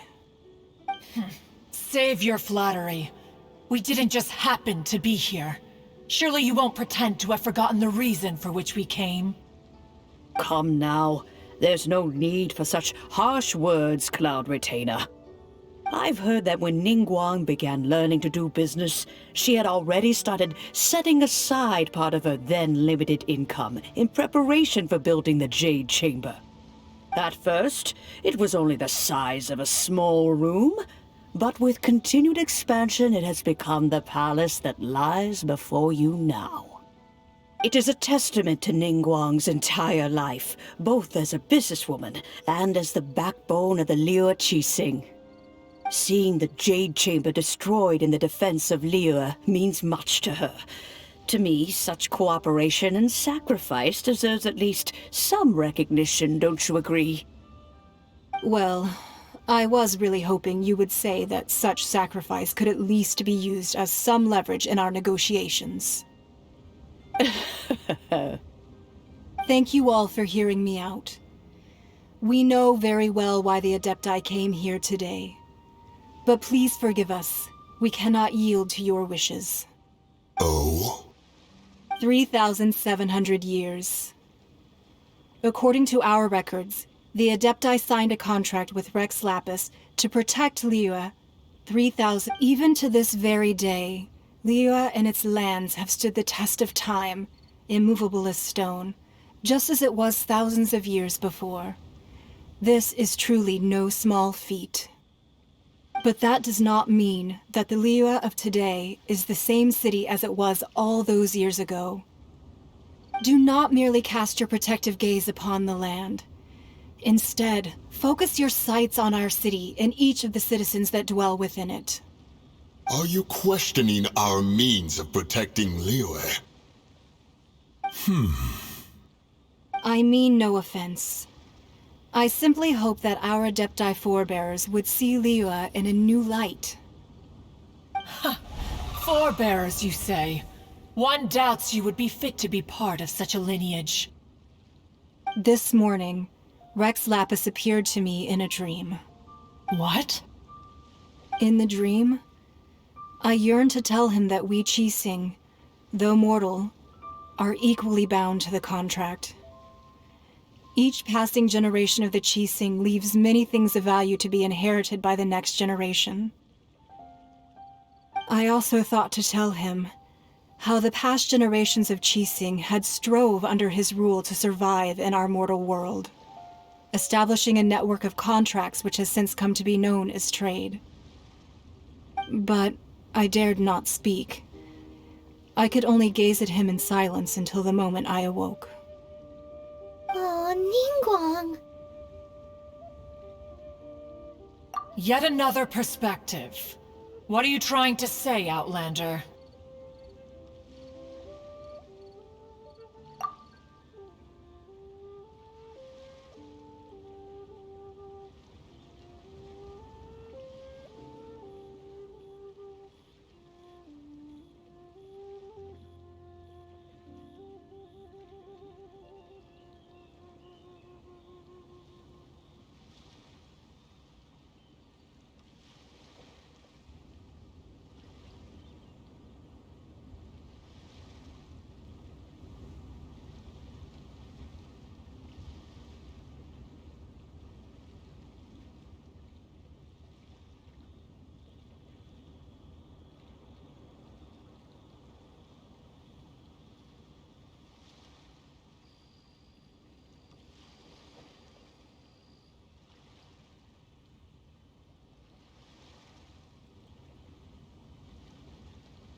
That's something that happened in Mondstadt.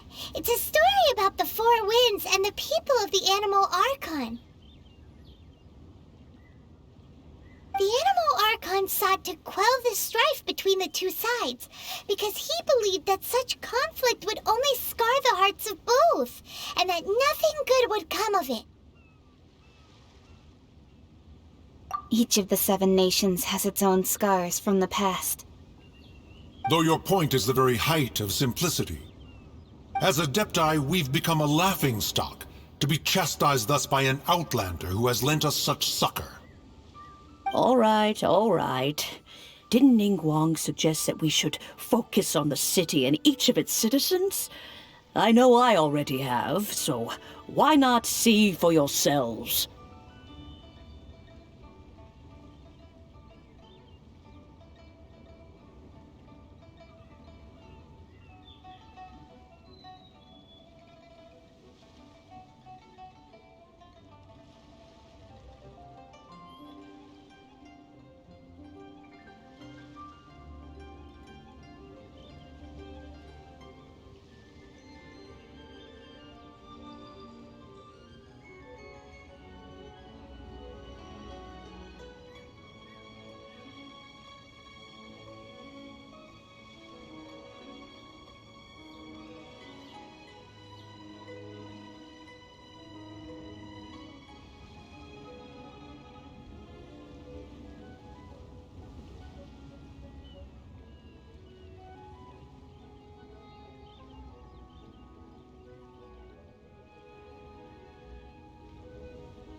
I apologize for appearing in full armor.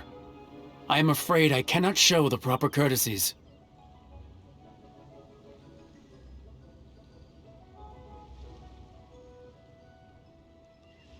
And who are you? I am Feng Yan, a sergeant of the Millilith.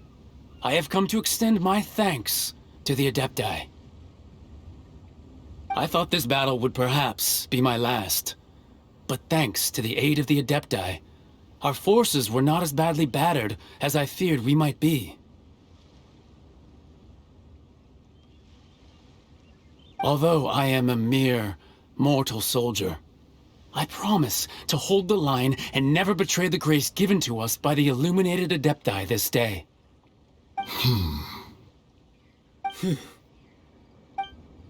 Huh? Why does everyone look so down? Didn't we just beat that big monster? Weren't you frightened, dear? It was quite the predicament. I wasn't afraid. All the strong Millilith guards were there, and those powerful heroes with their visions were there. Everyone was there. When danger is near, everyone always protects me. And the rest of the time, they make fun toys and tasty snacks and loads of things that make the harbor so pretty. Thanks for protecting Liyue Harbor. Please come visit us for the next lantern rite.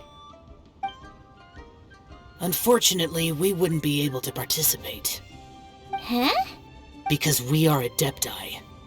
Oh, okay. It must be hard being an Adeptus. Aww. You see, this is what Liyue is like today. The country of contracts is grateful to the Adepti for their protection, but it is no longer necessary for the city to rely on the Adepti's power to solve every little niggling matter. Although their blood is weak, there is still strength to be found in those we call mortals. The time of contracts between gods and Liyue has long since passed. Now is the time of contracts between Liyue and its people. Seeing the port around us now, it is hard not to feel a bit out of place. Wouldn't you say so, Cloud Retainer? Your line of inquiry is askew. One did not spearhead this expedition to Liyue Harbor. Seems like the Adepti have had a change of heart. Let us return now. Eager to leave, conqueror of demons. Yes, one understands what the Conqueror of Demons means. The city, one fears that by the time one finally grasps the new contracts of Liyue, you humans would have once again changed the place beyond recognition. Fair enough. Away we shall, and return whence we came.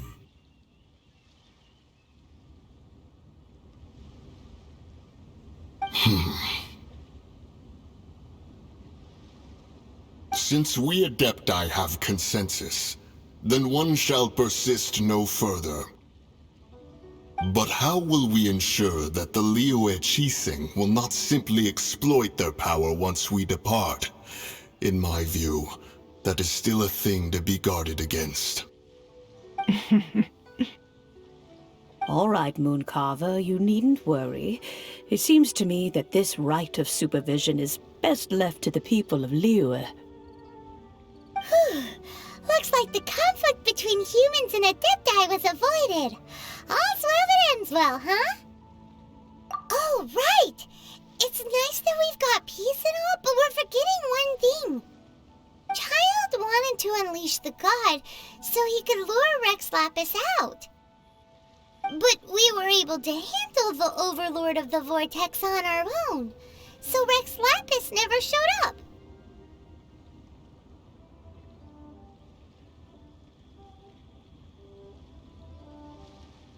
Oh, and speaking of that, don't we still need to get to the bottom of that Archon's death, too?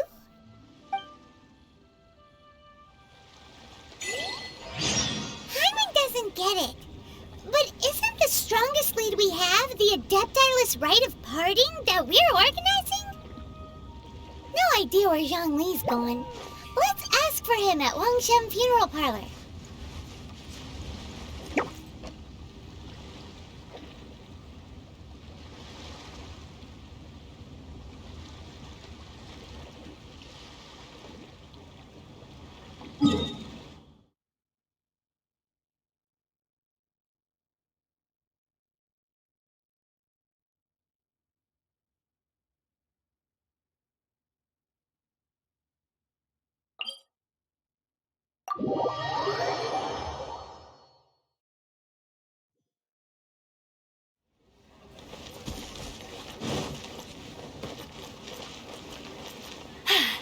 Told you I'd win.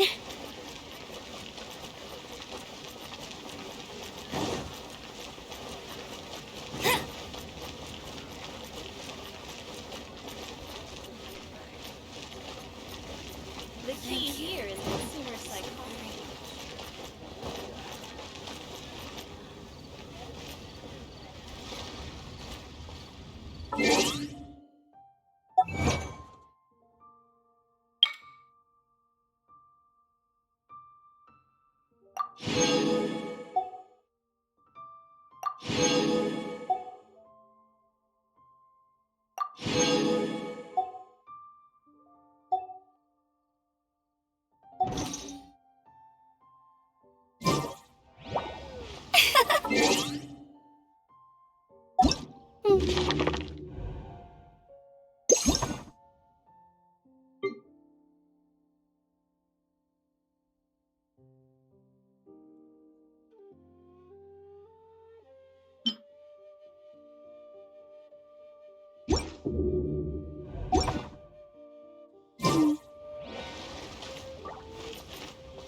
Is there anything I can do for you two?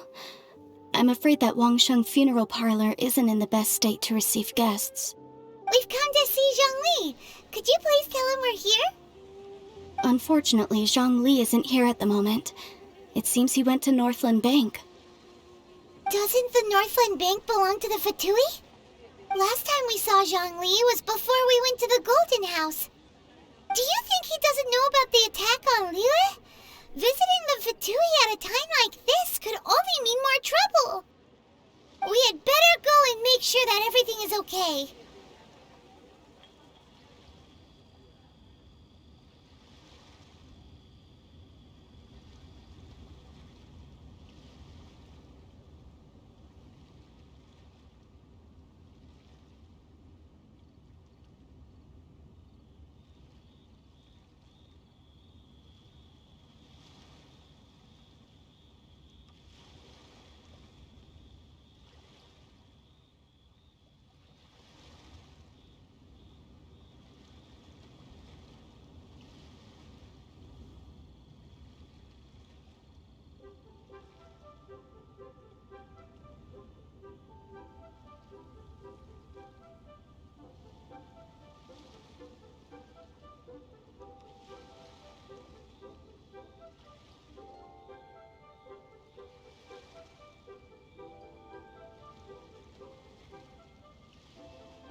The key here is consumer psychology.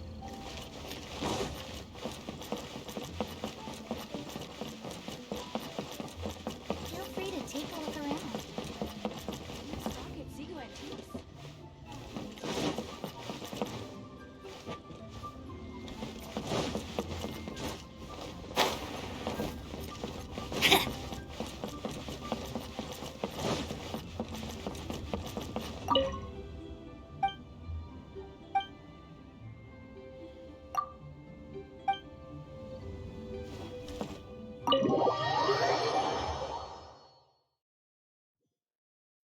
You call this cooperation between Harbingers? Cooperation involves communication, you know. Don't take it to heart, child. Besides, aren't you happy that you got to skip the formalities and bring chaos to the land? I'm sure you must have enjoyed that.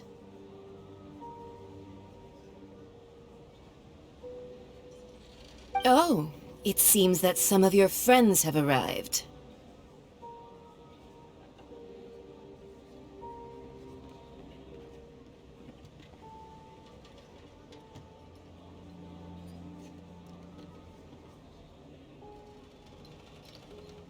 Hey, it's Zhongli and Child. And you! You're also one of the Harbingers? It's you two. I believe we've met once before. In the city of Bards, was it? I'm glad you still remember my name. Ah, right. I imagine that it must have been rather hard to forget watching helplessly as something precious was snatched away from your friend. No, don't let her get to you!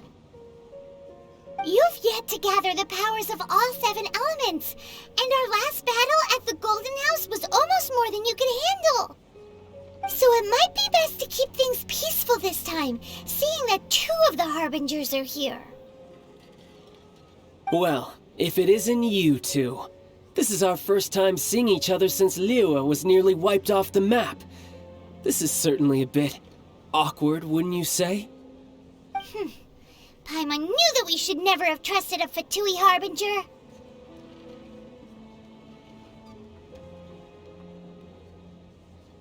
Oh, now don't say that. Sure, I may have misled you, but I never had anything against you personally. Besides, I thought we were getting along quite well together, didn't you? Except for that little tussle we had at the end. Nothing personal. We just have different views, that's all. Of course, you may very well hold this against me, but that's up to you. The real deceivers here are Senora and Zhongli. Curse them for leading me on. So actually, I think... Stop wasting time, child. There'll be plenty of time to chat once I'm through here. You remember the agreement, Morax. Now, if you would be so kind. The Gnosis, please. What in the world are you talking about? The contract is fulfilled.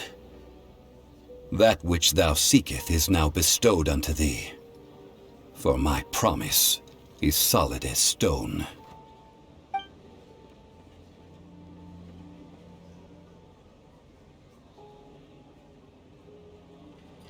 How sanctimonious.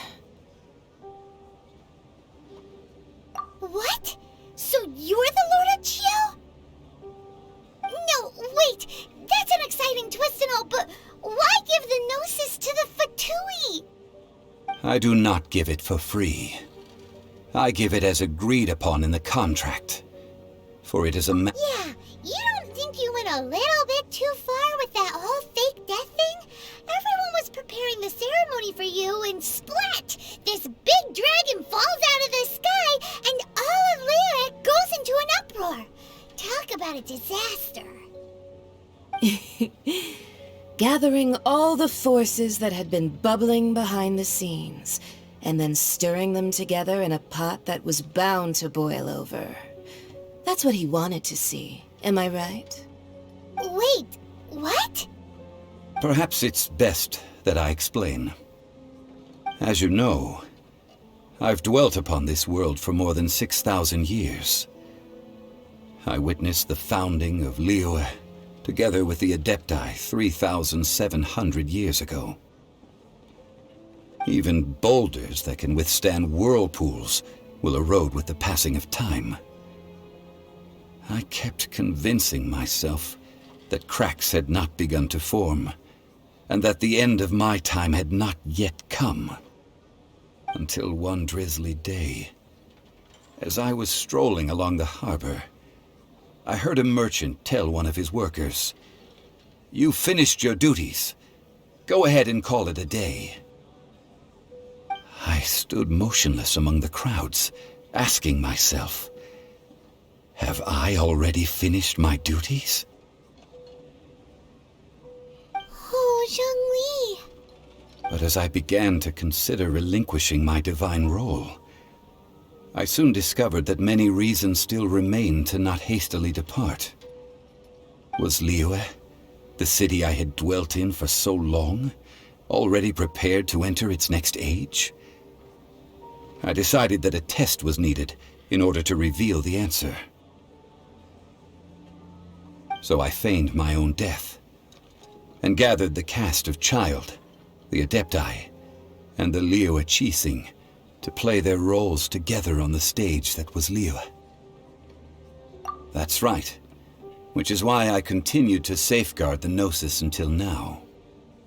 So you mean that if the chaos ever reached the point of no return, you would simply appear and use your divine powers to bring Liyue back under control? Of course, and it would have been all too easy for him too. Just as a child quickly matures after losing their parents, so has Liyue matured when faced with the death of its deity.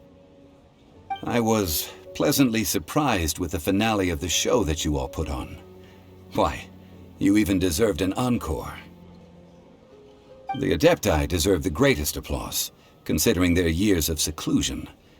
They hardly recognized the city, yet faced with such a crisis, they exerted the greatest amount of restraint. Not only did they manage to cooperate with the Qixing, but in the end, they even tried to understand the heart of the people. And hats off to the emissary dispatched by the Cryo-Archon to fulfill our contract, Signora. She managed to keep everything she knew in strict confidence, far from the eavesdropping ears of her colleague Child, just as I had requested. All the while, I carried on as Zhongli, and fulfilled the traditions of Liyue in this mortal form. Thank you for walking that path with me, Traveler. These things were all a part of my script. The only unforeseen plot twist was the conduct of the Liyue Qixing. I had expected them to do no more than the Adepti, to come to the defense of Liyue. But when all was said and done, they seized the opportunity to supplant Liyue's divine protectors, and used the subsequent power vacuum left by my death to quickly gain complete control of Liyue. Huh? That doesn't sound good at all. On the contrary, I think it is excellent. I had always feared that it was too soon for them to take over from me. And it was also that which I longed for the most. As such, this is the best parting gift anyone could have given this god of old. Hey, what about me? Doesn't anyone feel the least bit of remorse for deceiving me? You've practically kept me in the dark! I think that thanks would be more appropriate. You certainly played no small part in all of this, wreaking havoc and turning the city upside down. The Lord of Geo ought to thank you for your performance, if anything. If you hadn't created the pressure of a battle between mortals, Adepti, and a god, the lump of coal resting in the hands of the Geo-Archon, Liyue, would never have been able to become a dazzling diamond of a city. Huh? Just whose side are you on, mocking me like that? Are you itching for a fight?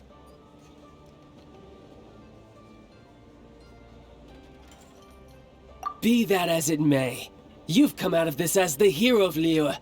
I, on the other hand, will be forever prescribed as a disturber of the peace, no? Well then, with the Gnosis in my possession, I have no use for such idle chatter. We should return to Zapolyarny Palace and seek an audience with Her Majesty, the Tsaritsa. Come, Fine. I'll meet you there later. I'm not sharing a boat with the likes of you. Do as you wish.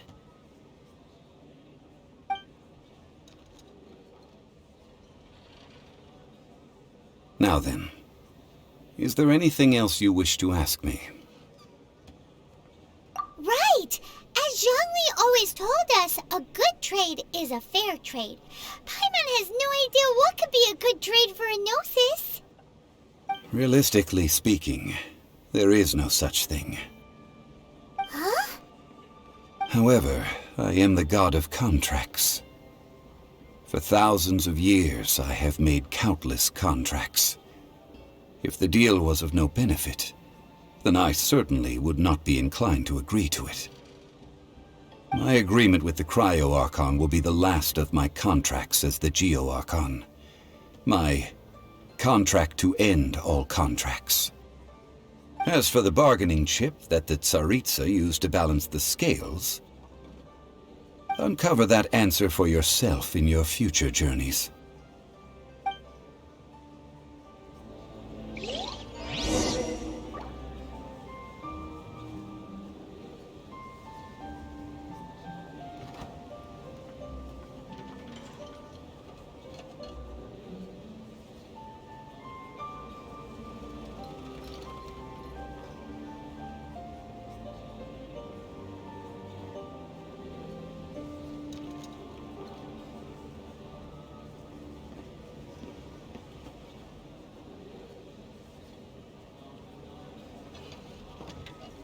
Hey, there's something strange over there. Come on, let's take a look.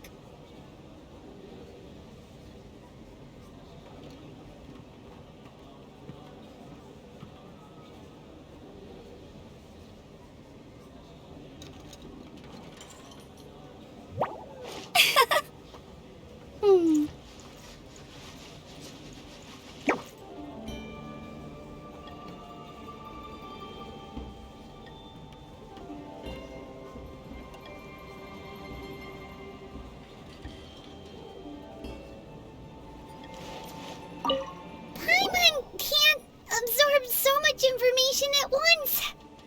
So, Zhongli, what sort of contract did you sign with the Cryo-Archon?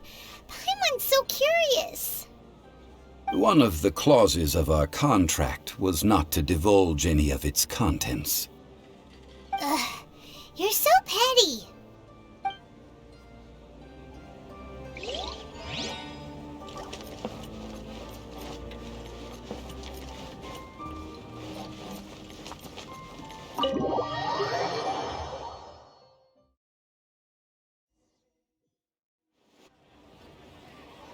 Today's the day of the rite of parting. Although the star of the show is fake, we spent so much time trying to organize it, it would be a real shame not to go there now.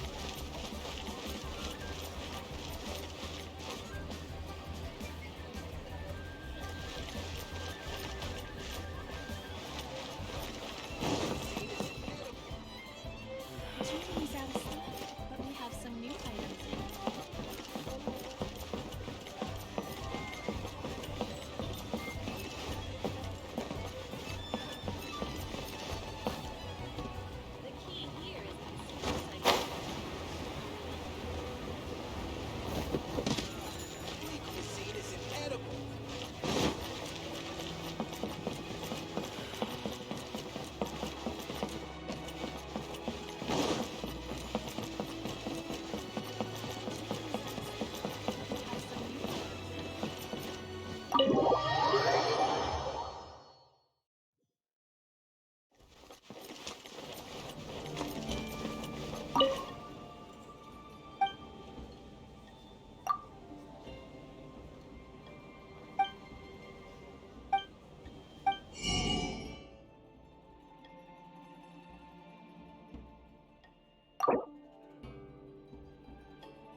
I'll race you there!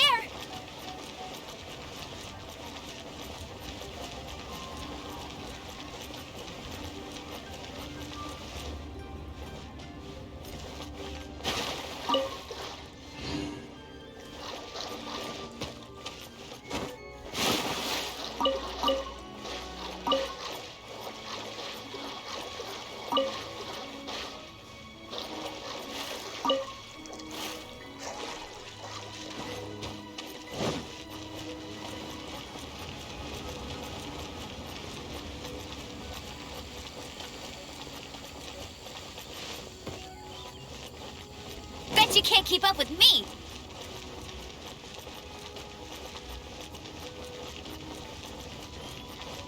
Oh, well, since we're going through with this rite of parting, I guess it means that those rumors hit the nail on the head. So Rex Lapis is really... But they didn't catch the culprit, did they? Oh, come on. Do you think that the assassin could have been a normal person? You know what I think. I don't think any of the gossip on the streets you hear from those shady types is worth anything. There's only one real possibility in my mind.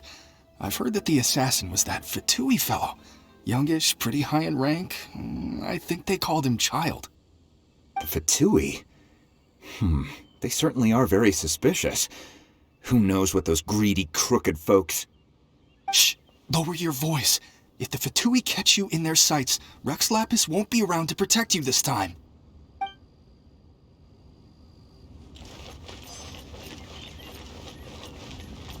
You know that god from the ocean couldn't have just shown up out of nowhere. I mean, it's been 2,000 years since Rex Lapis subdued it. Yes, and to think that this happened right on the heels of the incident with Rex Lapis, too. Say, do you think the person who assassinated our lord and released that evil god might have been one and the same? Now that you mention it, that's very possible. Yes, it's very possible indeed. I mean, it all fits together. That person must have colluded with the evil god to harm Rex Lapis. Oh, that wicked, black-hearted scoundrel. Still, what sort of supernatural prowess must this person possess to be able to do such things? I have never heard of such a person in all my years. Ah, forget it. Guessing's no use to us. Look, the Millilith over there looks like he's about to make an announcement. Let's hear what the Ministry of Civil Affairs has to say first.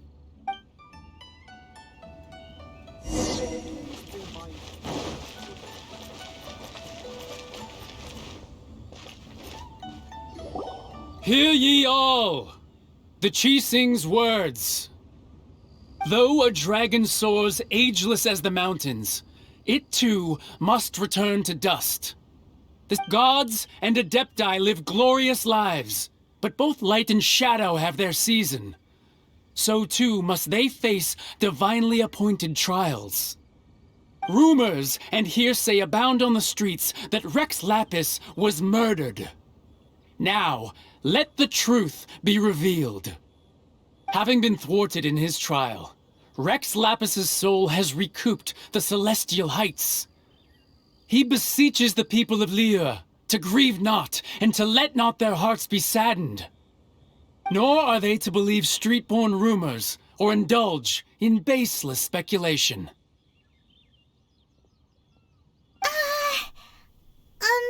Paimon needs a translation on what the Qixing's announcement said. So that's how they're spinning it. Something feels off. Why would they suddenly give up looking for the murderer?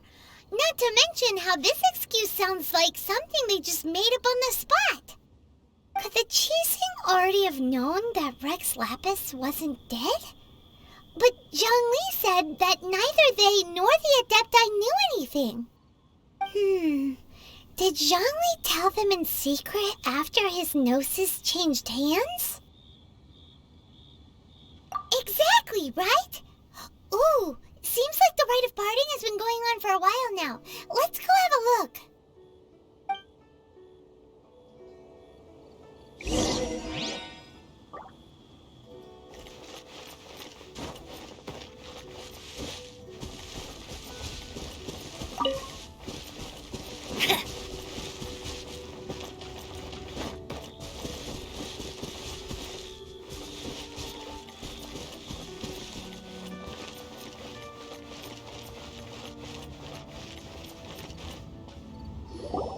Look, it's Ningguang and Keqing.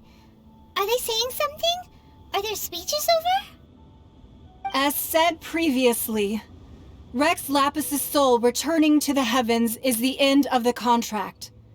And it is also the end of an era.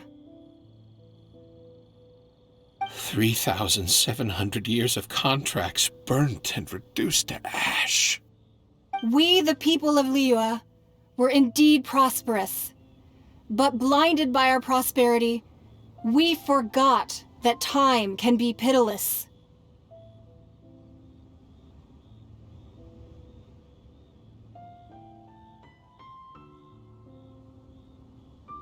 The long, unending dream of our Archon walking among us.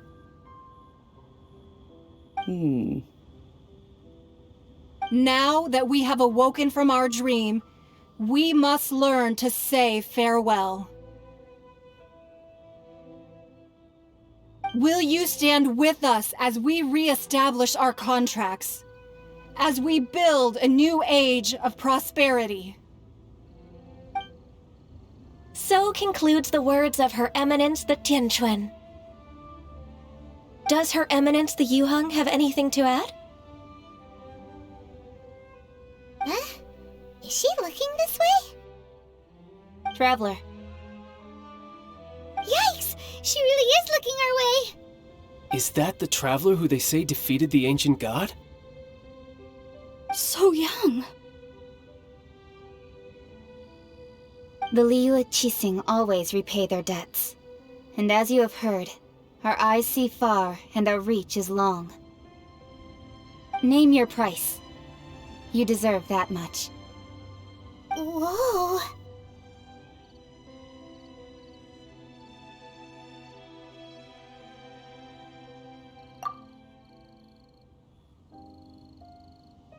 Well, could you help me put up some missing person posters?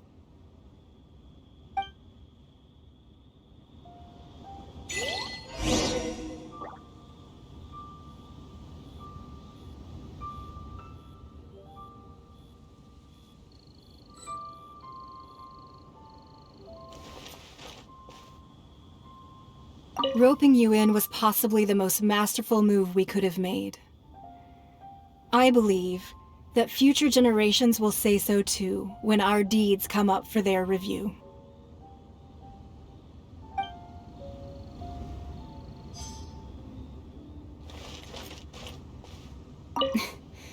Why, you... Were you just trying to look cool earlier, or are you really that selfless? If you were looking for someone, you could have just told me that in private.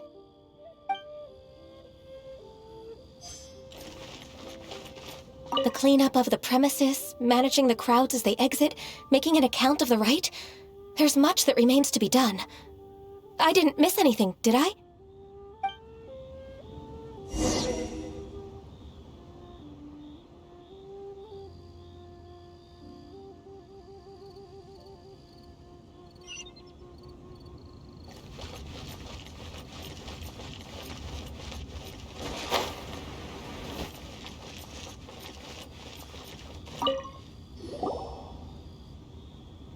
Hey, Zhongli! Look at this. Everyone in Liyue is caught up emotions, thinking that they'll never see Rex Lapis again. And here you are looking all relaxed. Why would I not feel more at ease after laying down the burden I have borne for 3,700 years? Right. If the two of you can spare the time, I should treat you to a meal at the Shinya kiosk. Ha! That sounds like big talk, Zhongli.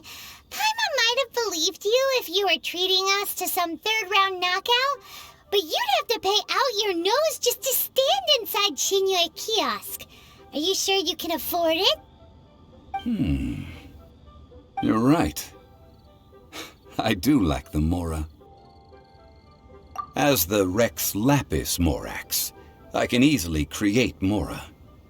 But since I have chosen to walk this earth as the mortal Zhongli, I should abide by the same rules that mortals do. When I was journeying with you, though I still had the Gnosis in hand, I knew that I must soon retire from my role as an Archon, so I had to rehearse a little for my new life. Oh, no wonder! Paimon gets it now. You didn't look at the price tags when we were spending because you've never had to. But since you weren't used to not being able to just make more Mora as and when you wanted to, you had to try becoming a parasite to society who lives off of other people's credit. Well, we were only spending F2P money. You don't have to say it like that. In the City of Commerce, we do not merely exchange money or goods. We also exchange knowledge, memories, and foresight, as well as positions, roles, and lives. The Archon Morax could never experience life as the true mortal Zhongli could, no matter how many times he descended to be with his people. I must thank you for that. I will treasure the memories that I made as Zhongli, traveling the streets of Liyue with you. That is true. But there is no journey that does not end. No meetings without partings. Paimon thinks that we should make a move and continue our search for the Seven.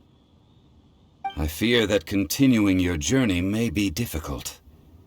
The nation that neighbors Liyue by sea, Inazuma, is presently closed. Yes, the nation has been closed by order of its deity, the Electro-Archon Ball. And just as the people of Liyue preferred to call me Rex Lapis, she too goes by another name among locals in Inazuma. Paimon thinks we've heard that one before. Raiden? That is the case. And since Raiden is also the Shogun of the Inazuma Bakufu, people call her the Raiden Shogun. That said, though people at the wharf were saying that the situation in Inazuma is very tense, Paimon doesn't remember that always being the case. It wasn't that bad last year. Zhongli, since you're Rex Lapis, shouldn't you know something about what's happening there? Just how did Inazuma become a closed nation? It's because of visions. Visions? When faced with circumstances beyond their control, humans often bemoan their lack of power.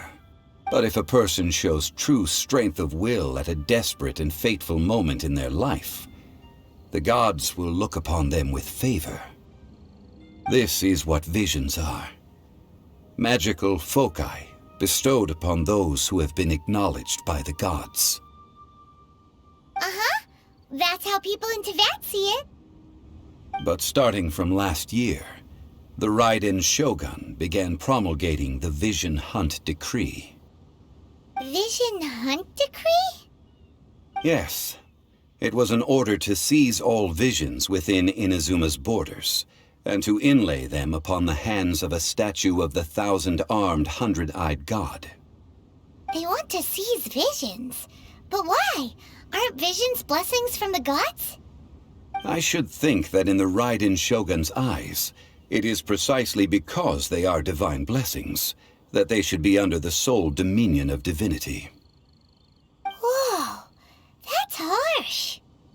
The Animo Archon is the god of freedom, and the Geo Archon is the god of contracts. For her part, the Raiden Shogun is the god of eternity. It seems as though she has finally decided to eliminate any unstable elements that could pose a threat to her eternal realm. The fact that even I, the oldest of the seven, have now passed away, will only strengthen her resolve to pursue eternity. Knowing her, she must have again quoted that adage she is most fond of when proclaiming that decree to her people. 7 ideals for 7 gods, and of these, eternity is nearest unto heaven. All right then.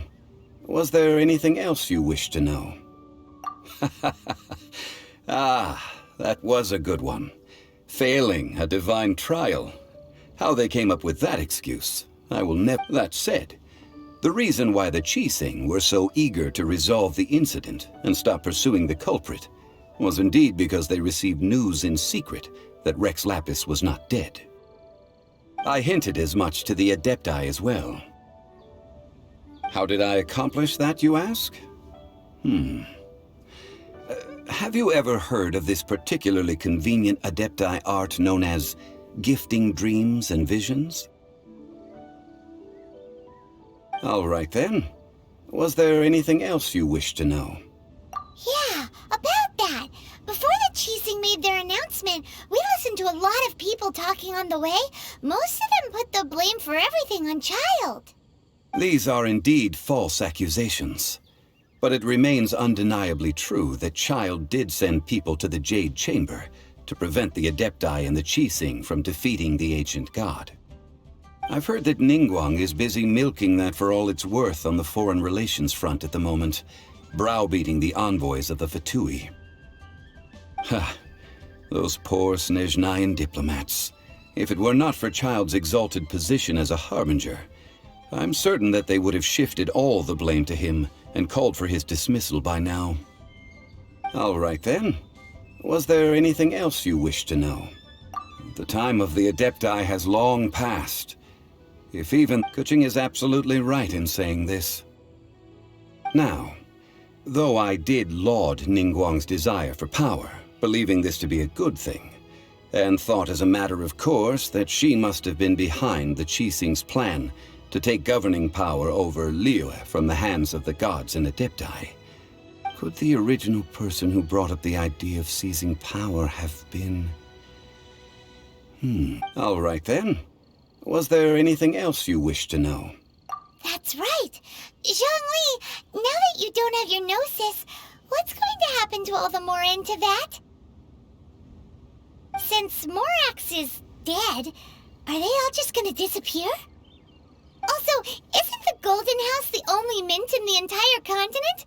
Will it even continue to work? The Mora present now will not vanish. But the Golden House will indeed have to cease operations for a lengthy period of time, since creating Mora requires the use of the Geo Archon's power. This is terrible! We're all about to run out of Mora! The world is coming to an end! Yes, this is indeed a major issue from a financial standpoint. Well, I suppose we'll just leave such troublesome matters to the Liyue Qixing to debate. Then, did you at least set some private funds aside for yourself? Oh, a private fund. This does seem like a good, logical, common-sense idea. It's a shame. What's a shame? It's a shame that I didn't think of it at the time. All right then. Was there anything else you wish to know? Well then, I suppose you'll have to find a way to get inside this closed nation. Have patience.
Ah, children, come, come.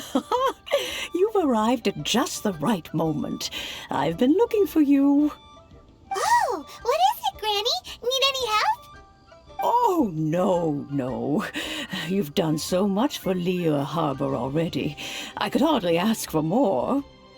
In fact, my old friends and I have been putting our heads together to think of what sort of gift we might give you in return.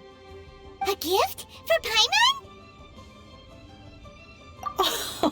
Oh, child, you are so very modest. Uncommonly so, even. But you mustn't decline this gift. I simply won't allow it. When you traversed my old teapot in search of the cleansing bell, I heard your little friend mention that you often camp out in the wilds. That simply won't do. Especially since I imagine you still have a very long journey ahead of you. Fortunately, I have not yet grown so old as to see my subspace creation abilities atrophy. Oh, did my friends never mention that to you? Well then, it is a blessing we old folks once received from Rex Lapis, part of our illumination, if you will. I will not go into too much detail, but subspace creation is the ability to create a small, autonomous pocket world. The teapot that you entered previously was a little trinket created using that ability. So, in the eyes of an Adeptus, creating a magic teapot world is just child's play, huh? Oh, indeed, the teapot is nothing to boast of. One such as myself must depart from this realm to create a world of one's own. Rex Lapis, on the other hand, moved mountains and seas. That is what one might call an exercise of true power. But that's enough nostalgia for now. The gift that I have prepared for you just requires a few final materials to add the finishing touch. That's right! Finding stuff's what we're good at, after all. Oh, settle down now, children. There's no need for you to go running hither and thither. I have already found a fleet-footed youngster to prepare what I need. What's more, I doubt that you would know how to find the materials I am searching for. Some of them are very rare indeed these days. Well, for starters, I require some shimmer soil from the banks of Dihua Marsh. Back in the day, it could only be found where the glaze lilies thrived most profusely. You would have to dig downward, following the roots of the glaze lilies, and if you were lucky enough, you just might find a small patch of shimmer soil there. But almost no one has been able to find shimmer soil in this manner since Dihua Marsh came to be the way it is today. Even more difficult to find is smaragdus jadeite, which must be chiseled from the rock of the chasm. Or so it used to be. Ever since the Blackcliff Forge opened for business, they've slowly but surely stripped the mines all but completely bare of it. In any case, smaragdus jadeite is an adepti treasure, and the adeptal power within is not something that most humans can withstand. Extended contact with it is, in fact, harmful to humans. Goodness knows if that child will succeed in finding these items. Well, since you're an Adeptus, Granny, the person you asked for help, they must be an Adeptus too, right? Yes. I suppose she does count as an Adeptus. She counts? How come there are so many Adepti in Liyue Harbor? We seem to bump into them all the like even when you go out to eat, you could be sitting next to an Adeptus and never even know it. Oh, maybe so. Who can say? A fair few of my old friends are rather fond of mundane mortal life, after all. I'm back, Granny. Oh, I don't believe we've met. Ah, allow me to do the honors. This child here is Yen Fei. She's the one helping run some errands for me. Yen Fei, I believe you've already heard of the Traveler and her traveling companion. Of course, who hasn't? Much has been written about you in the Millilith's records. You became one of Liyue's most wanted after the Millilith marked you as a suspect following the incident at the Rite of Dissension. After which, you fought off the Millilith at Julian Karst and made contact with the F2P. Before finally defeating an ancient god together with Granny and her associates, and subsequently being cleared of any and all suspicion by the Qixing. What a shame. A shame that we didn't meet sooner. If we had, well, I can't say that I would have been able to clear you of suspicion immediately, but it certainly would have been less, embarrassing for you. Allow me to introduce myself once more. I'm Yenfei, a legal advisor. Got a legal problem? You can come right to me. Oh, yes, here's my business card. You'll find it has my contact details and office address.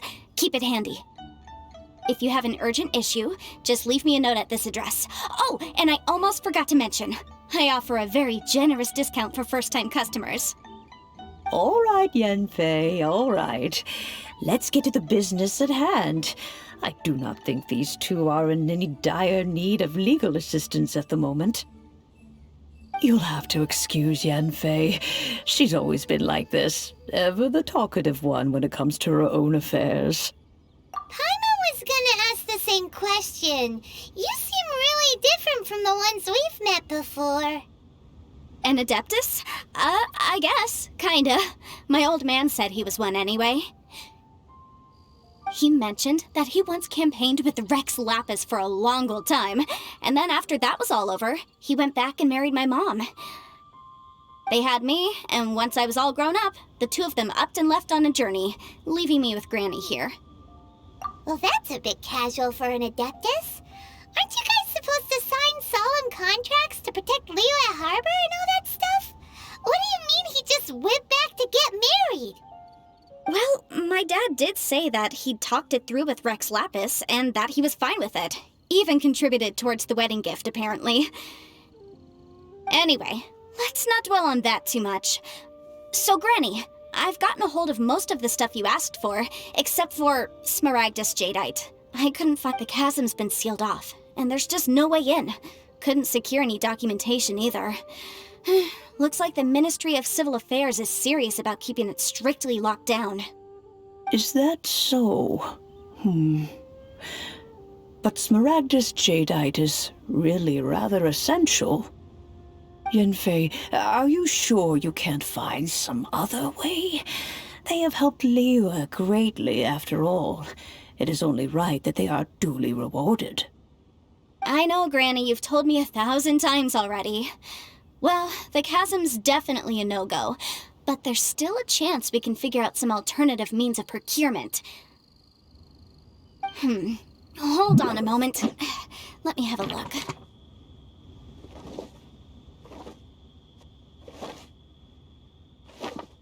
Whoa, that's a really thick book. What kind of things do you write in there? Commercial consultancy. Or Snezhnaya. Ah, found him. Krusel. A Snezhnayan merchant who once came to me with some legal queries on certain articles in the legal codices. If my memory serves, all of them had to do with rare ores. He mentioned that he was considering acquiring some Smaragdus Jadeite to make hairpins, and wanted to know if there were any legal ramifications that he should be aware of. Said he was planning to sell them in Snezhnaya. So, I guess I'll go look for him. With any luck, he'll have gotten his hands on some Smaragdus Jadeite, or might have an idea of where we can find some. Oh, you want to join me? I suppose that's no problem, but it's best if you just stand by and watch. If you try to get involved, you'll only risk placing yourself in legal jeopardy. Wow, an Adeptus imploring us to avoid incurring legal liability. Well, that's a first for sure. Best we be a little more careful than usual while we're with her.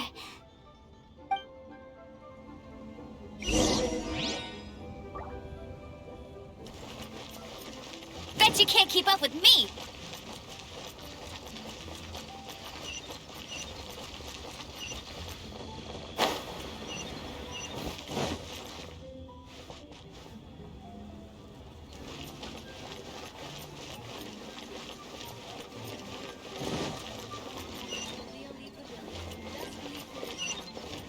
So, are you buying or not?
But we have some new items in.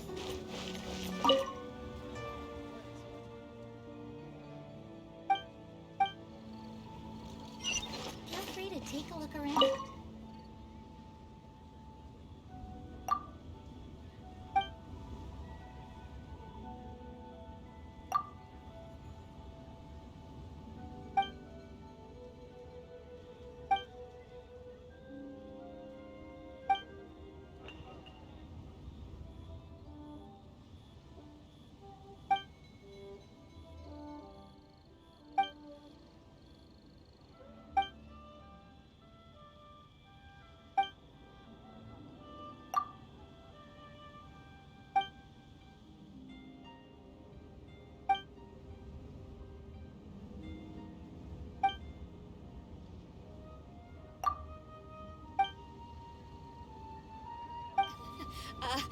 Join the Adventurers Guild.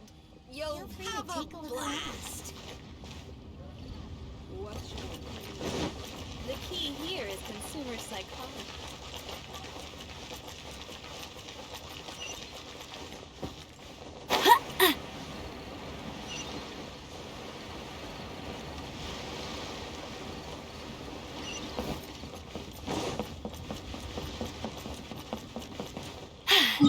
Don't...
Mr. Crossell. How's business been? Oh, good, very good. All thanks to your advice, Miss Yanfei.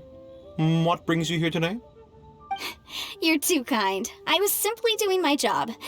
Now, I believe that the last time we met, you mentioned that you were looking to source some Smaragdus Jadeite to make hairpins. Have there been any further developments on this front? Well, yes, as a matter of fact, in the end I did acquire a small piece of Smaragdus Jadeite and had it fashioned into a pair of hairpins. Miss Yanfei, might I presume that you have an interest in the hairpins? I must apologize, I've already rented them out to a lady named Chiao. If you'd like to— Wait, isn't Smaragdus Jadeite really rare? Aren't you worried about the hairpins getting damaged or lost while they're being rented out? No, I'm not worried in the slightest, because I signed a contract with Miss Chiao before renting them to her. The contract makes it quite clear that if she loses or damages the item in question, she must compensate me for its full original value. In return, I included a clause that guarantees the Smaragdus Jadeite is genuine, with a penalty of 10 times the item's value payable by me to Miss Chiao in the event that it is shown to be a fake. Guaranteed genuine, with 10 times the value payable if this claim is shown to be false. Yes, these terms are very clear indeed. Of course. This way, both the client and I have the assurance we need. To ensure fairness, each of us has retained an original copy of the contract. In that case, might you know where Miss Chow lives? We'd like to pay her a visit and have a look at the hairpins. Oh, of course. She wrote her address down when we signed our contract. Here, I'll mark it on your map for you. Thanks a lot, Mr. Crossell. We'll be off now. The atmosphere here.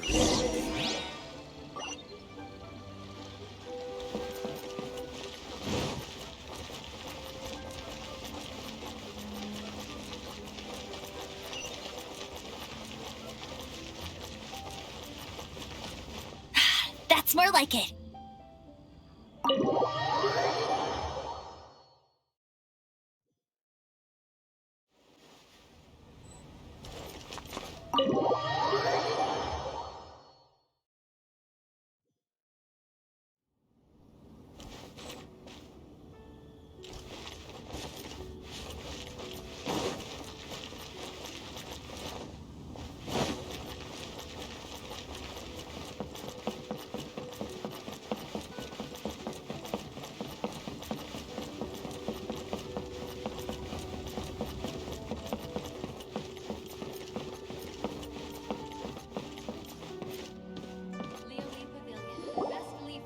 Oh, whatever shall I do? Yes, that's me. Is there something I can help you with?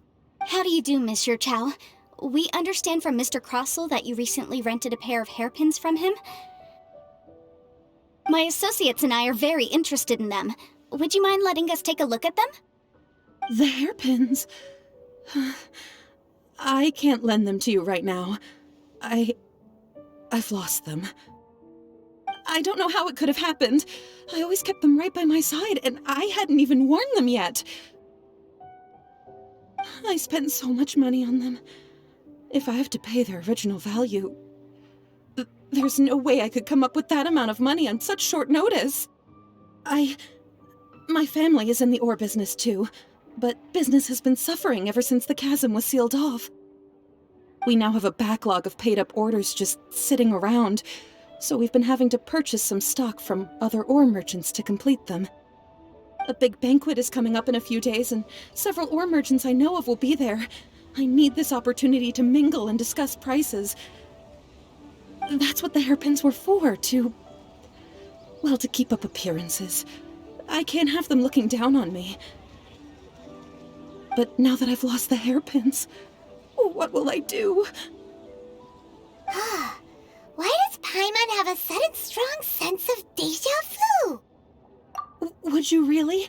I sent a commission to the Adventurers Guild, but I haven't heard anything back from them yet. Hold on. Don't run off looking for the hairpins just yet. Mr. Chow, would you let me have a look at the rental contract you signed? Huh? Well, I mean, sure, I have it right here. Here you are. Let me see. That's right! Yanfei said she's a legal advisor, didn't she? Maybe she can help Zhiqiao somehow. True, though surely there must be a win-win solution. Right. I finished reading the contract. The terms are very clear, and they do indeed stipulate that you must pay Mr. Crossel the original value of the hairpins as compensation for the loss. Furthermore, the contract also expressly states that the amount of compensation must take current market prices into account.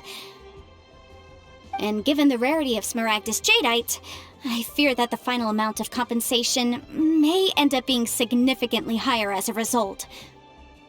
Even higher? Oh, no. Uh-oh. Zhiqiao looks like she's about to faint. However, all of this is assuming that it is indeed genuine Smaragdus Jadeite that was inlaid into the hairpins. Did you really have to pause before saying that part? Anyway, the hairpins are lost, so how exactly would we be able to find out if the Jadeite is genuine or not? Whichever way you look at it, we've got to start by finding those hairpins.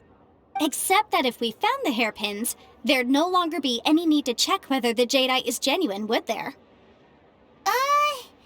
Seems right. Please, don't trouble yourselves over this. The fact is, I lost the item and I should pay compensation per the contract. However much it is, I will have to pay it. My family are merchants, after all. It's vital that we keep our word and respect our contracts. Now that it's come to this, I really shouldn't keep Crossel in the dark any longer. I'll go and inform him of the issue and then negotiate the amount of compensation. Yes, legally speaking, it seems this is the most sensible course of action. But before that, I have some questions about the hairpins. So hold on a moment, Miss Chow. When you first touched the hairpins, what did you feel? What did I feel? Well, I remember that the gemstones set into the pins were perfectly smooth to the touch, like the finest quality jade. My family has seen much jade pass through its hands in the past, so I am quite certain of my judgment in this matter. Smooth to the touch, finest quality jade. No, it's nothing. I just need to re-examine a few things. Let's head over to Mr. Crossel's.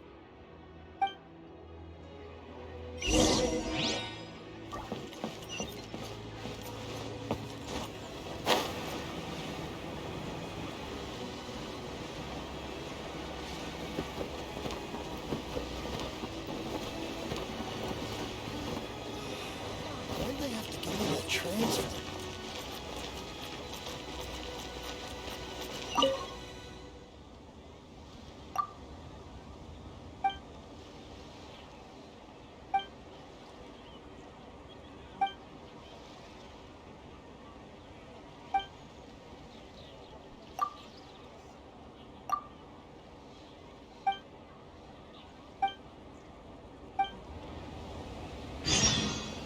I'll race you there!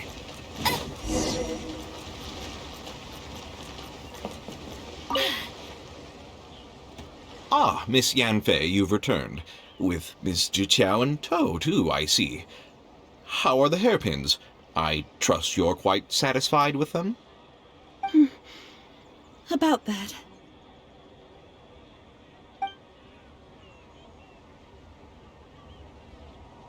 You lost them? Are you serious? Do you have any idea how expensive they were? I'm sorry. Truly I am. I'll pay the compensation as per our contract. Every last mora. Mora? Do you have any idea what I had to go through to get my hands on that Smaragdus Jadeite? I just don't... Forget it. Talking won't bring them back. Since Miss Yanfei is here, I suppose we can just have her estimate the amount that needs to be paid. No problem. But before I can give an official estimate, I'll need to do a little market research. Ah, yes, and if I may just confirm again... It was in fact genuine Smaragdus Jadeite inlaid into the hairpins, correct? Of course! Genuine article guaranteed, or I pay back 10 times the value. All right, understood. I'll conduct some market research, and once I'm back, I'll provide an official assessment of the sum owed by Mr. Chow in compensation. Please wait here. Thank you very much. How could she lose my hairpins? She'd better pay every last mora that they're worth. Looks like I'll have to find some way to raise that money. Please wait, Mr. Chow. I have something to discuss with you. It's not convenient to speak here, so let's find somewhere that we can sit and talk in more detail.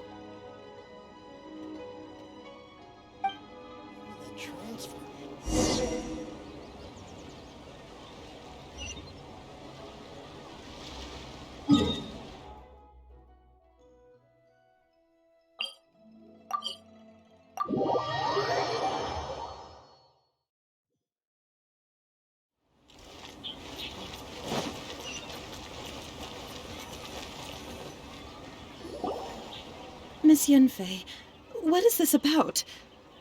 Are you here to tell me how much I owe? No. What I wanted to talk about is, there is a chance that the Orin laid on those hairpins may not be Smaragdus Jadeite after all. What do you mean? Are you implying that you already sneaked off and found them? Obviously not. I'm no adventurer, let alone a member of the guild. I don't run thankless, time-consuming errands for a living. Let's just say I made some deductions. I don't know if Granny told you this, but Smaragdus Jadeite is found deep underground and contains very concentrated elemental energy. If mere mortals come into contact with it, well, they'll be sick in the best case. And in the worst case, they could even experience a dramatic change of personality. It most certainly would not be smooth to the touch. Mr. Chow, did you at any time feel unwell while the hairpins were in your possession? No, not at all. I felt perfectly fine the whole time. Not even the slightest bit unwell. I didn't feel anything special at all, in fact. Now that is strange. I noticed earlier that there were elemental traces in Mr. Crossel's vicinity. If I've deduced correctly, he may still have the Smaragdus Jadeite in his possession. If that's the case, we should go confront him right now and expose his dirty scam right to his face! Absolutely not. If we were to confront him now, there's no way he would admit to it. Eventually, he would find some argument to compel us to leave. And then, he'd throw the Smaragdus Jadeite into the sea the moment we were gone. After that, he would simply insist that Mr. Chow pay up per the contract. He would lose nothing. Meanwhile, we would have to look under every stone in Liyue, hoping and praying that the hairpins do actually still exist somewhere in this world. So vivid that Paimon thinks it might be experience talking. Oh, it certainly is. I've seen my fair share of situations like this, and brute force methods are certainly one way of resolving them. Fortunately, I have far more elegant solutions at my disposal. I'll share them with you in due course. Well then, since you're so experienced in dealing with problems like this, perhaps you could help me, Miss Yunfei. Oh, that won't be a problem. But first, Mr. Chow, can I ask you to please sign this contract? Huh? Does there have to be a contract for everything? Paimon can't even keep track. It feels like Yanfei is even more concerned with them than a certain someone else we know. These are my formal terms of engagement. Everything prior to now has just been pro bono advice. But for me to investigate any further, I require a written contract. Any work commissioned but not bound by a contract cannot be relied upon. I understand.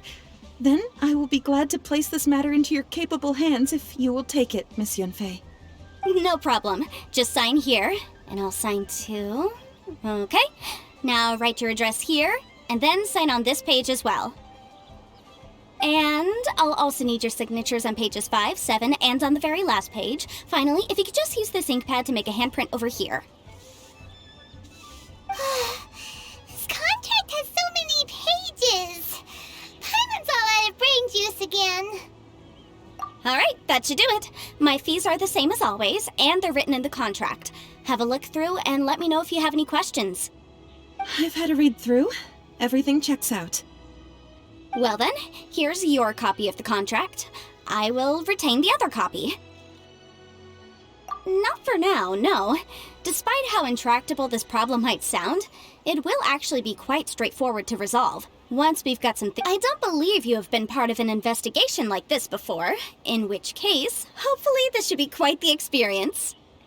Miss Yunfei, I have to ask, why are you helping me? Because, as it happens, I'm currently trying to acquire some Smaragdus Jadeite myself. I noticed strong traces of geoenergy around Mr. Crossel, so perhaps he has, in fact, secured some. Whether he actually made it into an item of jewelry or not is a separate matter, but either way, it's a lead. As long as we follow it, who knows? We might just be able to get our hands on some Smaragdus Jadeite. Also, the idea of someone abusing the law to their advantage, I won't stand for it. But again, let's not dwell on this. Let's go to... where can we find someone who processes ore? Ah, I've got it! Let's pay a visit to Chateau, the boss of the Jade Mystery. If Mr. Crossel had his ore worked on at all, Chateau would undoubtedly have been his first choice. Come and see these rare and precious curios. Bet you can't keep up with me! Why, hello there, honored customers. Welcome to... Oh! It's you, Miss Yenfei. Is something the matter? Surely not more spurious claims that my jade betting is rigged and no one can ever win? Oh, I swear on all that is sacred. No, nothing of the sort. Has a Snezhnyan merchant named Crossel enlisted your ore processing services recently by any chance? A Snezhnyan merchant named Crossel, you say? I do remember that. He brought me a piece of ore, claiming that it was Smaragdus Jadeite. That was the first time I'd ever encountered it, so I had no way of telling if it was really Smaragdus Jadeite or not. But if a customer insists, far be it from me to contradict them. He was quite generous with his money, too, so I didn't give it too much thought. I processed the ore as per his request. Do you have any leftover debris from your work on it? Why, yes. It was my first time encountering this ore, after all, so I kept a few loose shavings to study myself later. They're right over there, in fact. Thank you, sir. We'll take a look at them.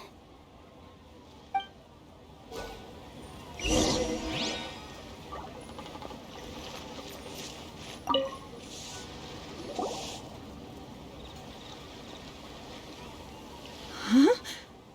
If my eyes don't deceive me, the cross-sections and patterning suggest that these are Smaragdus nephrite shavings. Yes, it's not particularly rare, nor is it especially valuable. It's used to make jewelry all the time. I've heard it said that Smaragdus nephrite is in fact the outer layer of Smaragdus jadeite, though no one's ever proven it.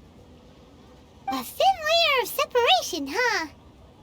If you must see for yourself, try examining these shavings for traces of elemental energy.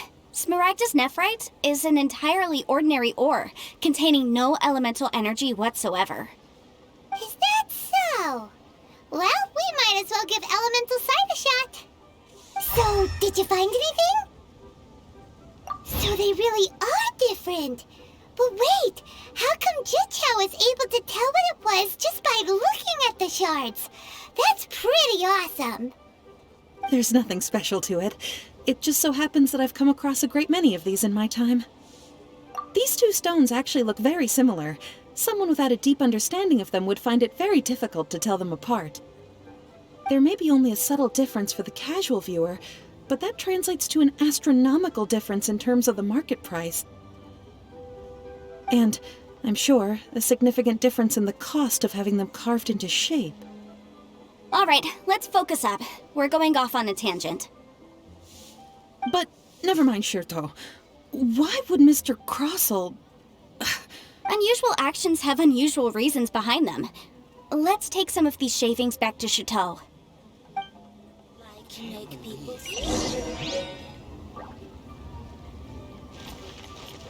Try your luck betting on Jade? Miss Yenfei?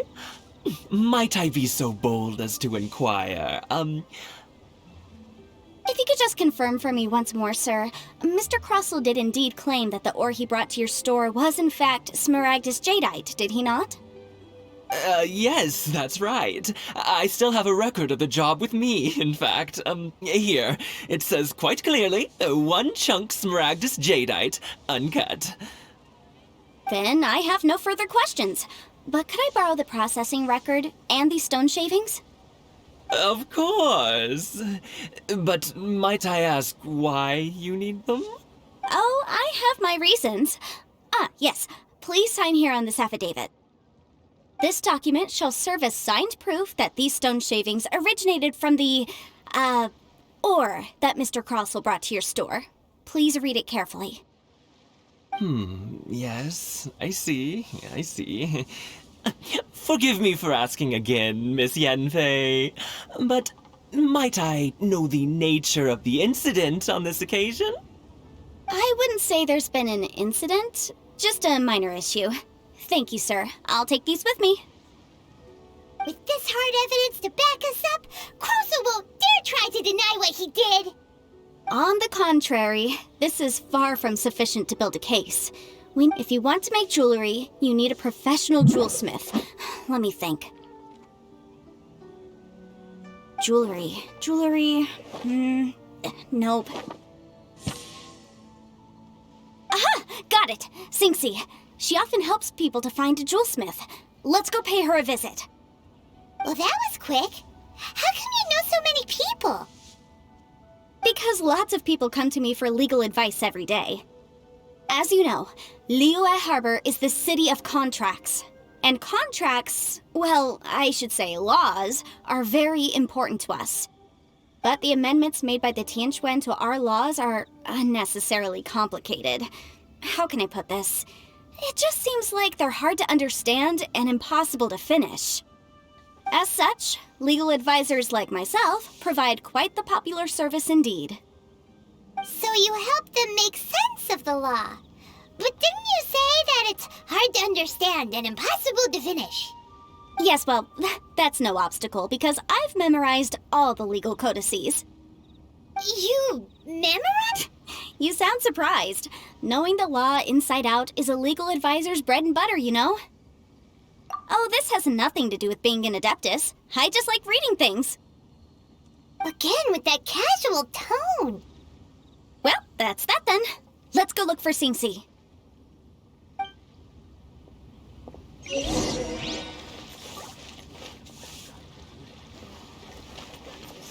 your luck betting on Jade?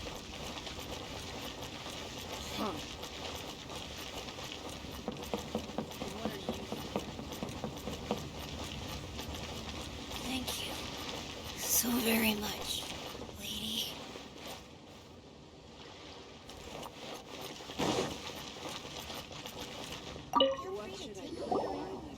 Oh, Miss Yanfei, it's you. Has something happened? Did the client from last time, Have no further trouble from then on? Yes, of course. I'm just here to ask you a few questions. Has a merchant by the name of Crossell asked you to put him in contact with a jewelsmith recently? Crossell? Yes, I remember him. He's a merchant from Snezhnaya, no? Yeah, he came to me with a chunk of something he called Smaragdus Jadeite. The design of the hairpins that he gave me was quite intricate, so it took me some work to find someone who was up to the job. Eventually, I found an older jewelsmith who made them exactly according to his specifications. This order was on hold for a very long time, and only completed quite recently, which is why I remember it so well. Doesn't seem like there's any evidence to be found here. Miss Sinxi, I'd like for you to confirm for me once more. When Mr. Crossell commissioned you to find him a jewelsmith, did he or did he not assert that the material he presented to you that day was called Smaragdus Jadeite? Yes, I'm sure of it. The hairpins were made using many expensive materials, and the asking price was quite high, so we had to put this transaction on record with the Ministry of Civil Affairs. Mr. Crossell wasn't very familiar with the necessary procedures, so I filed it on his behalf.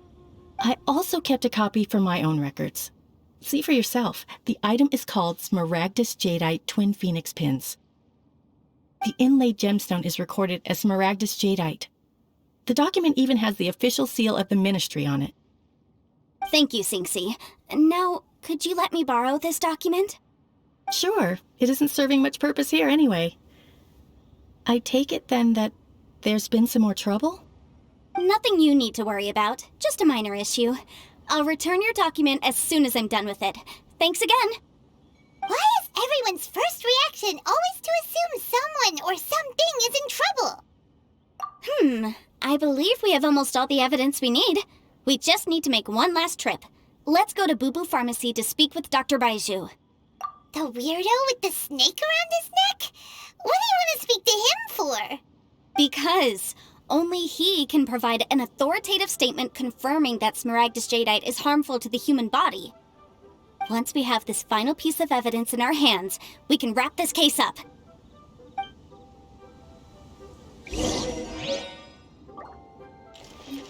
I'll race you there!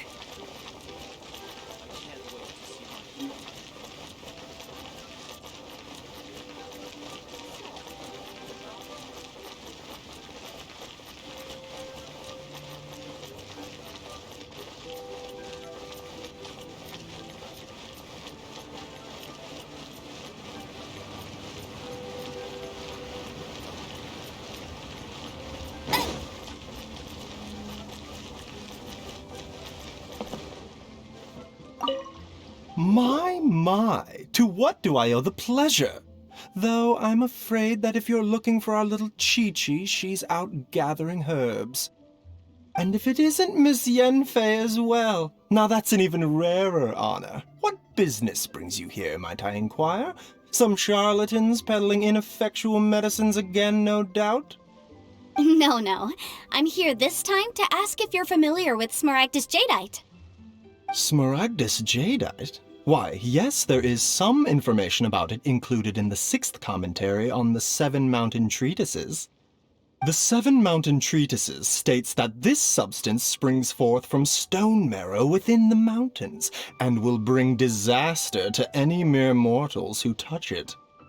It is abundant in elemental energy, so if someone without a vision is in contact with it for a prolonged period, best case scenario, they fall ill. Worst case scenario, they'll suffer great changes in personality and their illness will only ever get worse. Anyway, I'm sure you didn't come all this way just to chit-chat. Knowing you, Yanfei, and given the specific nature of your question, I suppose that you're about to ask me to write an official affidavit attesting to the pharmaceutical peculiarities of Smaragdus Jadeite? That is indeed the case. If you would be so kind, Dr. Baiju. No trouble at all. It's just a single document. Won't take me a moment. I would mention, though, that you are not the only one who's developed a curiosity for Smaragdus Jadeite recently. But after I gave him my reply, his expression shifted to one of remarkable disappointment. I wonder, Miss Yanfei, if your pressing business might be related to this Snezhnayan merchant? You needn't concern yourself about that, Dr. Baiju. Thank you for penning us that document. I'll make sure to compensate you in due course. You're too kind. Take care now. That Baiju guy is as weird as ever. Is it just Paimon, or does it feel like he was fishing for something back there? Dr. Baiju's always been like that. Well, we have the evidence we need. Let's go find Mr. Crossell.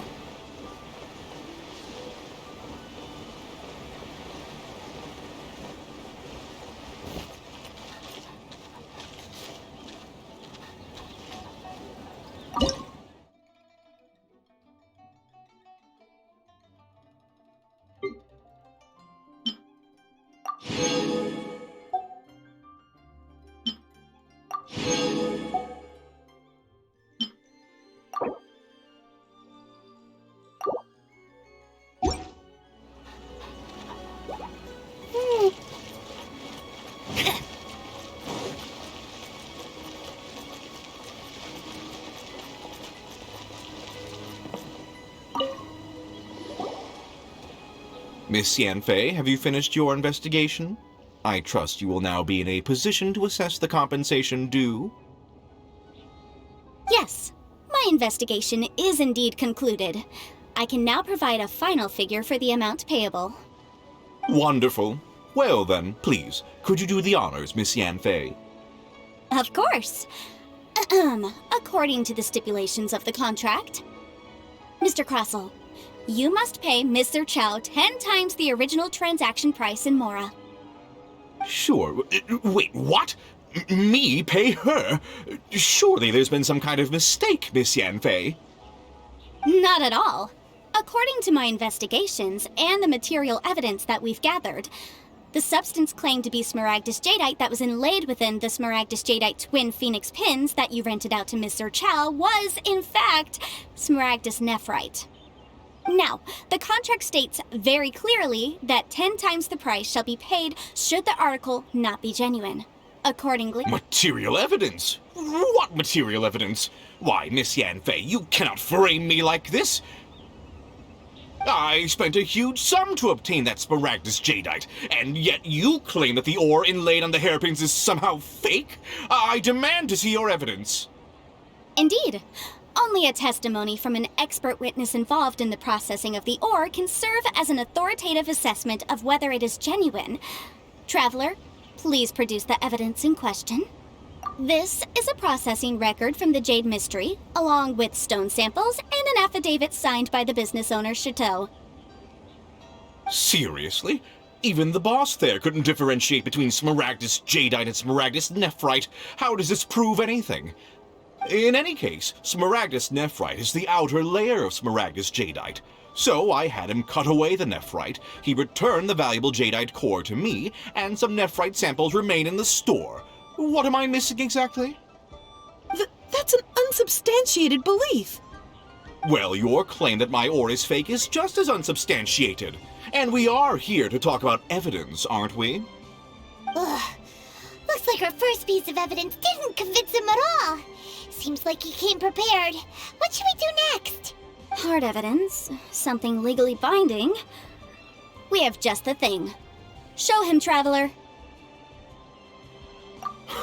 This document proves that my hairpins are the real deal, doesn't it? This is the Ministry's seal, after all. It shows that the ore inlaid on the pins is indeed Smaragdus Jadeite. Our second piece of evidence didn't work either. And this guy's getting more belligerent by the second. You know, you could be right. Perhaps the hairpins are the real deal after all. Of course I'm right. All the evidence shown supports my story.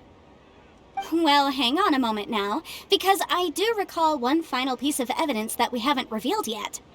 Traveler, would you do the honors? This shall serve as decisive proof of our case. What's this?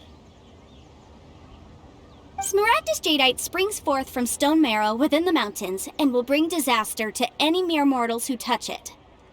Sustained contact with Smaragdus Jadeite over a prolonged period will, in less serious cases, cause a mild malady, while in serious cases, the patient may suffer a dramatic change of personality and fall seriously ill. Mr. Crossell, were you aware of these peculiar properties of Smaragdus Jadeite? I had no idea. No idea, you say? I'd guessed as much. But for you to have rented out such a dangerous item... I'm afraid that this falls outside the scope of my work, but within that of the Ministry of Civil Affairs.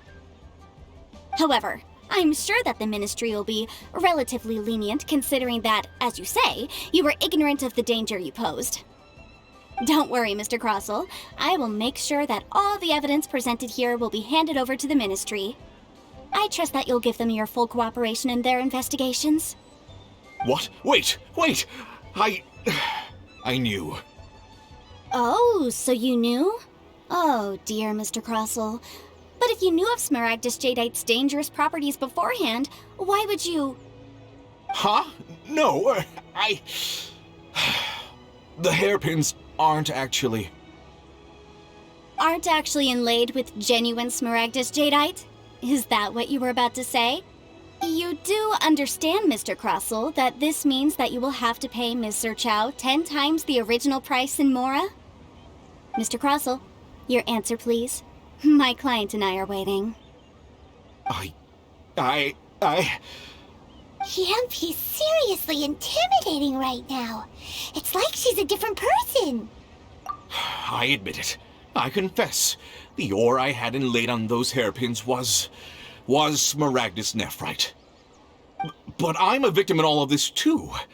I invested a great deal of time and money into acquiring that small amount of Smaragdus jadeite, in the hopes of turning it into a piece of jewelry that would fetch a fine price. But after receiving it and carrying it around for a few days, I started to feel extreme discomfort. I couldn't sleep a wink or eat a single bite. I was in a constant state of agitation, too. I went to Boo Boo Pharmacy to get myself checked out, only to discover that this sort of stone cannot be worn as jewelry. But how could... That's why I had another pair of hairpins made from Smaragdus nephrite, which is almost indistinguishable from Smaragdus jadeite. I kept the real Smaragdus jadeite in a specially made box. I daren't touch it again. I was worried that someone would see through it, which is why I only dared to rent them out, not sell them. And then to top it all off, Zhiqiao lost the hairpins after I rented them out to her. Exactly! If they weren't the real deal, why'd you make her pay so much? I didn't want to either, but when I purchased that Smaragdus jadeite, some of my business partners found out. I knew they'd be watching closely to see how much I could make off it. If word got out that I sold a pair of fake hairpins, then my days in this line of business would be over. All right, let's cut the appeals phase right there. I fail to see what bearing any of this has on your transaction with my client. According to the contract, you must pay Mr. Chow 10 times the original price in Mora, and that is final. 10 times? Crossell looks like he could faint any second. As for me, according to my contract with Mr. Chow, 20% of that sum will go to me. 20%? That's as much as I spent on that Smaragdus jadeite! There's no need. It's fine. You don't have to pay me that much, Mora. Even if the Smaragdus jadeite on those hairpins was fake, I still bear responsibility for losing them. Legally or not, I think I owe some compensation for that. Ms. Zhiqiao, you... However, Mr. Crossell, since you have no use for that chunk of Smaragdus jadeite, why don't you give it to me instead? I'll consider us even. What? But all right then. This cursed rock's brought me enough grief as it is. Miss Yunfei, I'll turn the Smaragdus jadeite over to you. I trust that it will suffice as remuneration?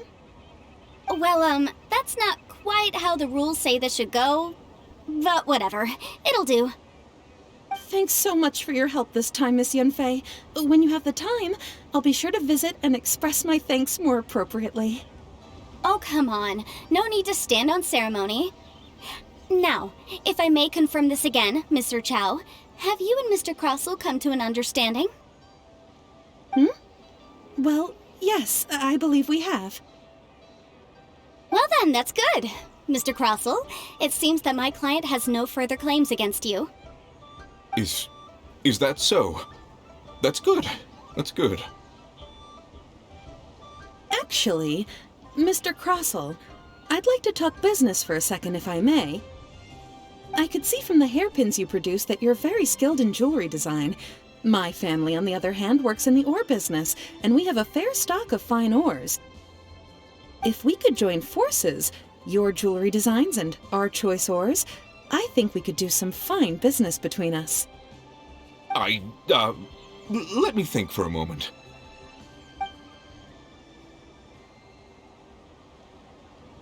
Well, that's that. And we've got the Smaragdus jadeite that Granny wants too. All's well that ends well, eh? Exactly. Usually when someone tells us they've lost something, we end up searching all over the place for it. But this time, you managed to solve the problem with just a big stack of documents. Even though the solution didn't involve actually finding the hairpins. The right solution depends on your perspective on the problem. The objective of my client, Mr. Chow, was to reduce her liability to pay compensation. So, rather than looking high and low for some hairpins, proving that the rented item was nowhere near worth what the vendor had claimed it to be was the more efficient solution. An Adeptus. Speaking of, you took part in that battle, didn't you? In which case, you would have heard what Granny said. Liyue Harbor is now a city ruled by humans. The title of Adeptus means precious little to me compared to my job as a legal advisor. In any case, don't you think that the Liyue Harbor of today needs legal consultancy far more than it needs adeptal powers? Paimon can think of someone who would definitely disagree with your reasoning. Well, since we got what we came for, it's time to pay Granny a visit. I bet she's been on tenterhooks for a while now.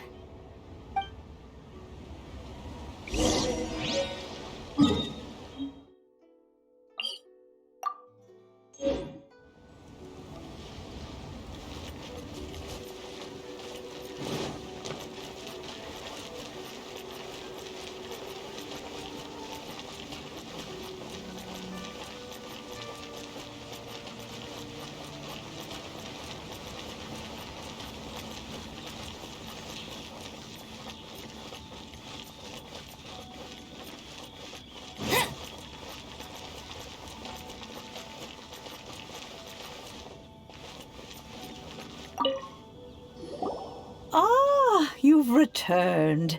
How did it go? Were you able to find the Smaragdus Jadeite? Good, good. Then we have all the materials we need. Well, if we're all set, Granny, I'll get going now. Got a ton of clients waiting for me back at the office. Oh, you. All right, then. Go see to your business. Granny should be able to handle the rest. I'm off then. Bye! Oh yes, Traveler. Make sure you don't lose the business card I gave you. I've been looking into the laws of other nations as well.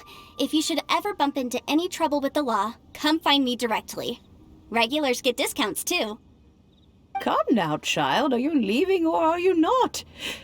If you have no wish to leave, perhaps you'd like to help me clean my teapot, hmm? I'm leaving! I'm leaving! That child. Goodness knows where she learned to be so rambunctious. Her father was hardly so riotous or fond of talking nonsense back in the day when he stood beside Rex Lapis. Ah, indeed she is. Liyue has changed, and the Adepti must also learn to change. Yanfei might be overly garrulous, but she is also the most intimately acquainted with the city among us all. Ah, Liyue is not the same place I once knew. All right, then. Let us speak of this no more. Back on topic. I believe that I still owe you a little gift. Oh, Paimon's so excited! How is it made? It is but a single teapot. It shan't take long at all. Just wait here for a moment.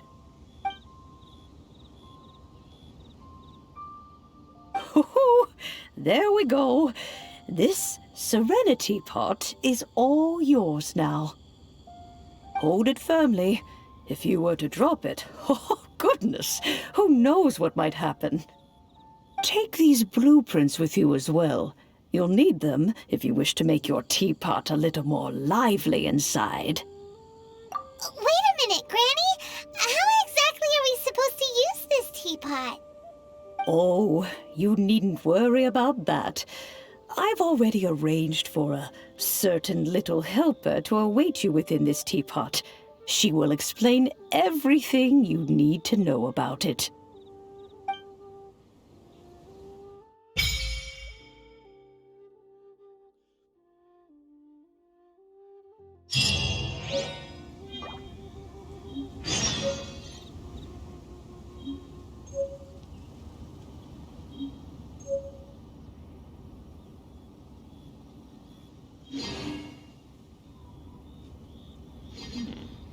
This is peaceful.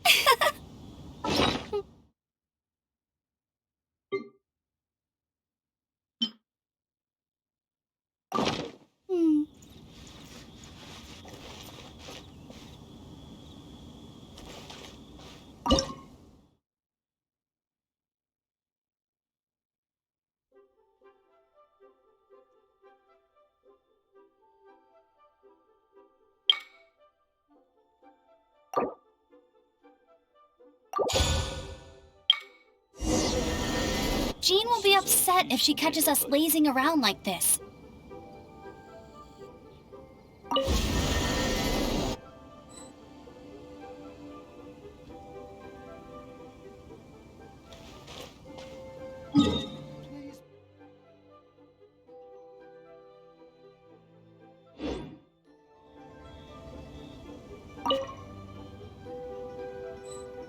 Hey, there's something strange over there. Come on, let's take a look.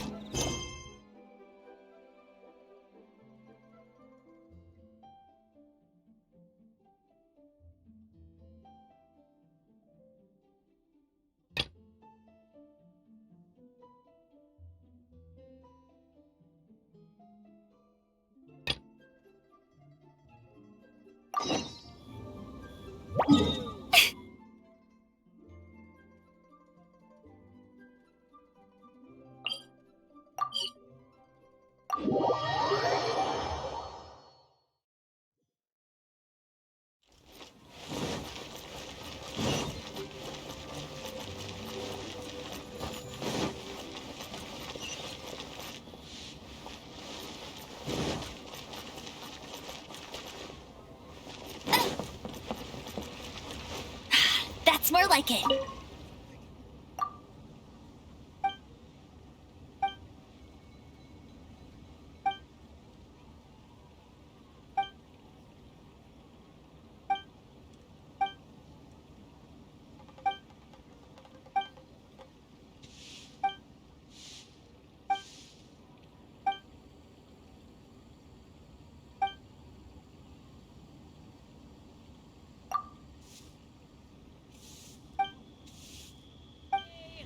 Try something.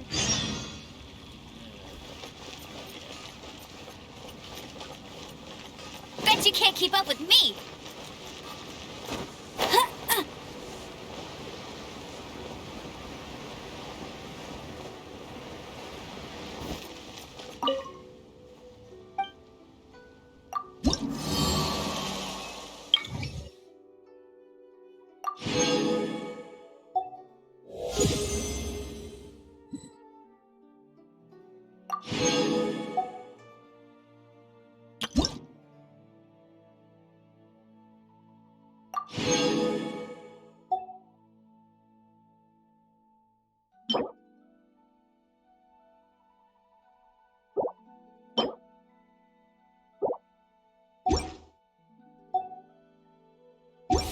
Hey, who's that skulking around?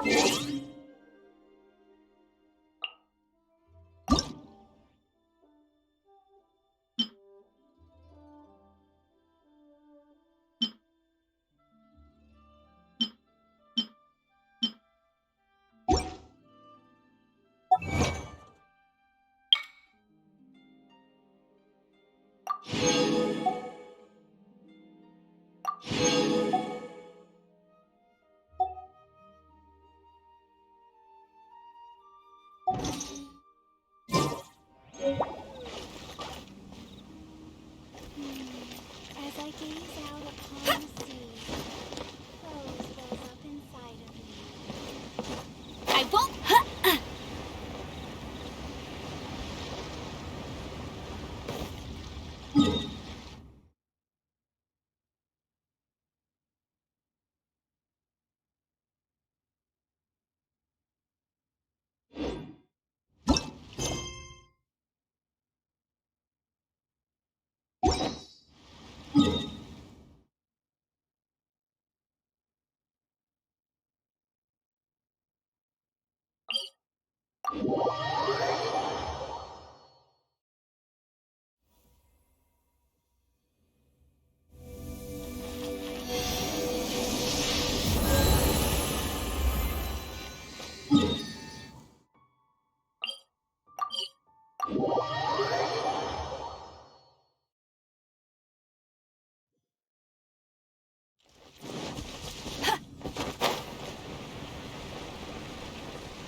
Traveler, please, over here.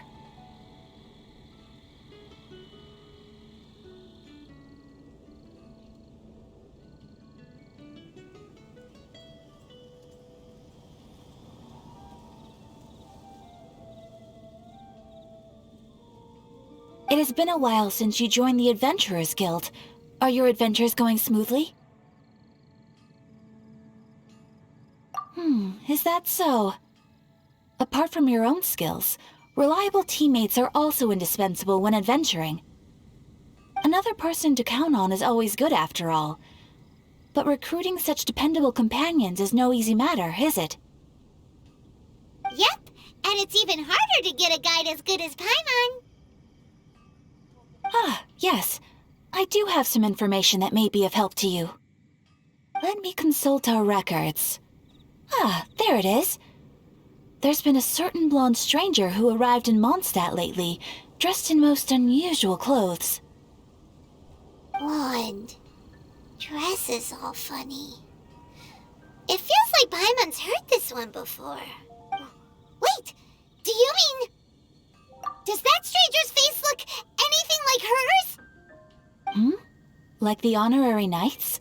No, they couldn't look more different. This stranger is a very tall man, and even has an eye patch. Seriously? How does this have anything to do with Kaya? Eye patches can't prove that you're related anyway.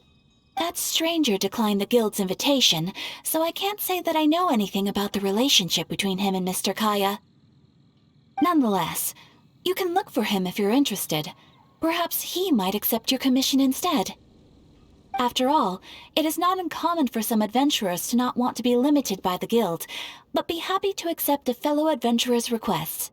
And should the stranger be a strong adventurer indeed, he would certainly be a big help on your journey. Please don't talk down on yourself like that. You are the honorary knight of the Knights of Favonius, after all. Your deeds are the stuff of song for all the bards in the city, even now. Well, as to further news about him, you may want to ask Mr. Lawrence. He stands guard at the city gate, so he may know something about that stranger. I wish you every success, adventurer.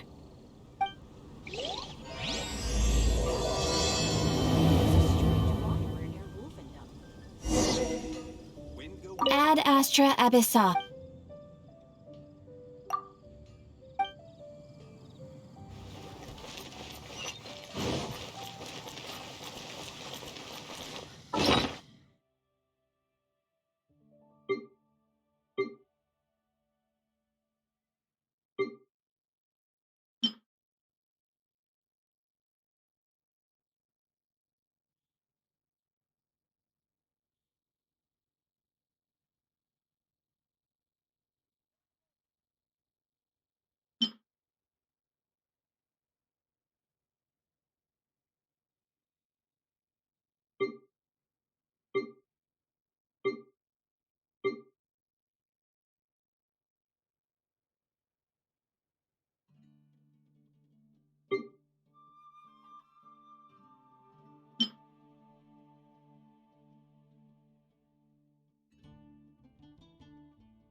Honorary knight. Is something the matter? A stranger with an eye patch. Let me think. Oh yeah, I remember seeing someone like that. He was wandering all over Mondstadt at first, which I found rather suspicious. So I lost him pretty quickly. Still, I didn't think that this was such a huge matter that we needed our outrider to pursue him by air. As long as Master Jean is here, there's nothing to fear from some suspicious, unusual-looking person. That might be true, but if it were up to Jean, she'd take this way more seriously. That is true. But on the other hand, knowing that Master Jean may overreact to the situation is all the more reason to not tell her, no? Anyways, oh yeah, he was at Wagner's smithy for a while before I tried tailing him. He might have. You should go ask him. Maybe he has more news about our stranger. No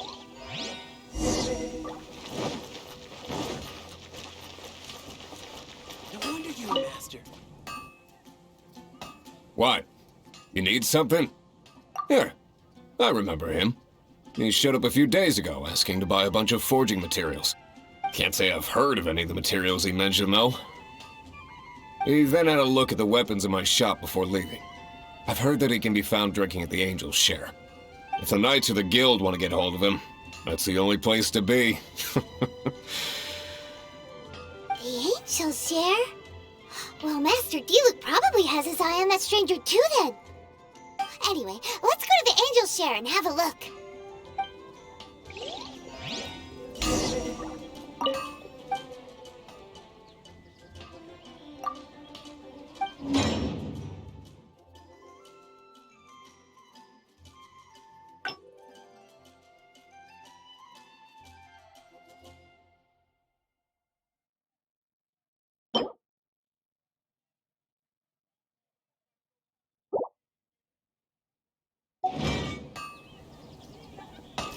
Bet you can't keep up with me!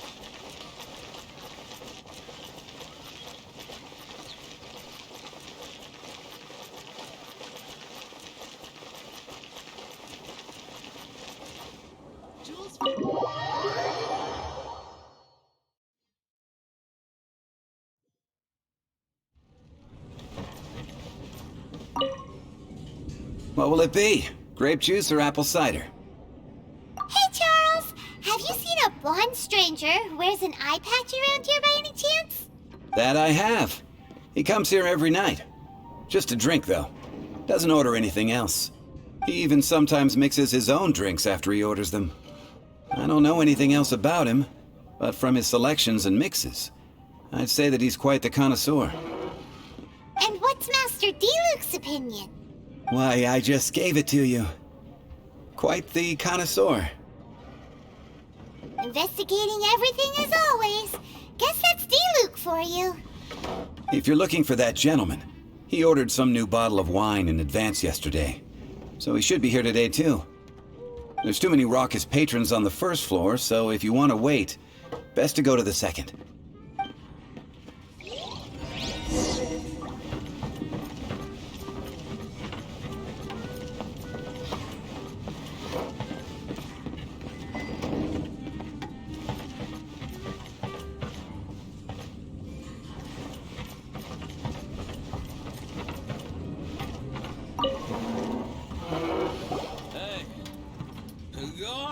Ah, welcome, sir.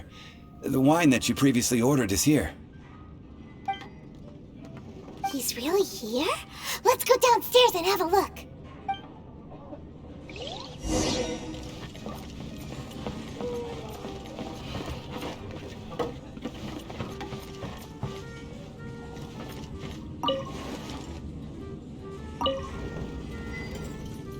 Hey, go on.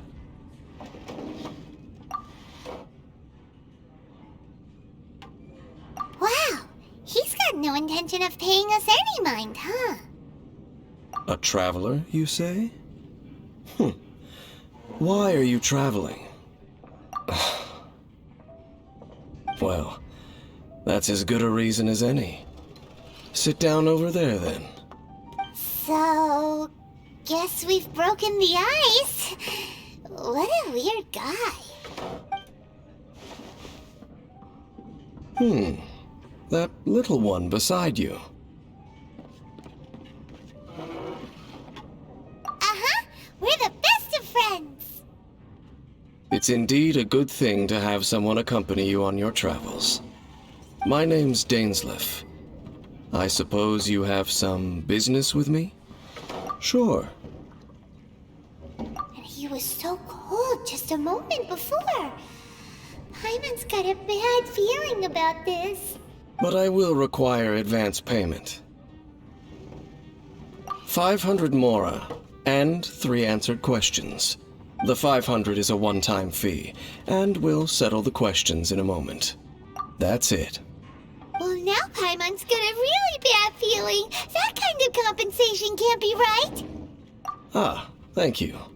Now as for my questions, I'd like you to answer them here and now. The answer to a question says nothing about right and wrong, only about differences in attitude. I only wish to know what your choices are. You need only answer. Question 1. The crisis Mondstadt faced was resolved by an alliance between yourself and that Animo Archon who calls himself Venti. Who, in your view, was the key to ending that crisis? I know everything that I should. Well, answer the question. Is that your answer? I see. Question number 2. Rex Lapis, who has defended Liyue Harbor for millennia on end, used his gnosis to lay down a contract to end all contracts, of which the stipulations are still unknown. Who do you think will defend Liyue Harbor in the future, now that they've lost their deity? So that's your answer? Now for my final question. This world has people who gained visions, and those who did not. Which of the two do you think hold more importance in the eyes of the gods? So, this is your answer then. It seems that you're different from him. I'll take that 500 mora. And now I also understand your views on this world. As we agreed, you may now commission me. That said, I only take commissions related to the Abyss Order. Like you, I am currently on a journey. You intend to find your sibling, while I wish to oppose the Abyss. Ugh. Those creatures that serve the Abyss are the fangs and claws by which the Order spreads chaos in this world. I have come to Mondstadt this time while on the trail of an Abyss Herald. An Abyss Herald? An even more twisted abyssal being. One that commands the Abyss Mages. Oh, that's right! We've just been fighting against the Fatui and Liyue, who are human too! We haven't encountered the non-human Abyss Order at all! There's some reason behind that, I'm afraid. It's possible that they may have been under orders to avoid your path. Oh, that does sound pretty dangerous. Maybe they're looking for a better time to ambush us or something. Uh-huh, we're super-duper strong! That manner, it's just like his. Well then, let's go see for ourselves, shall we? According to the leads I have on hand, the Abyss Order has re-infiltrated the Temple of the Falcon. Let's meet up at the temple. Perhaps your questions about the Abyss will be answered there.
This abandoned temple does bear some marks of the abyss. The falcon of the west. Though it can soar in the wind, it ultimately does naught but hover under the light of the gods. Oh, it's nothing. Let's head inside.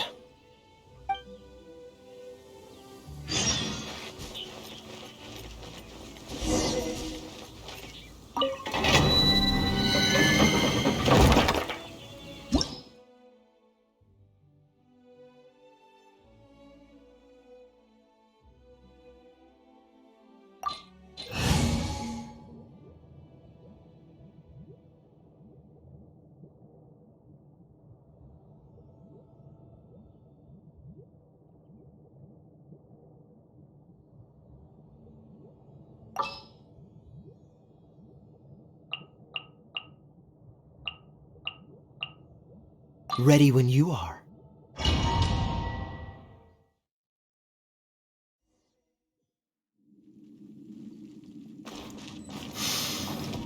The scent of the abyss is getting stronger.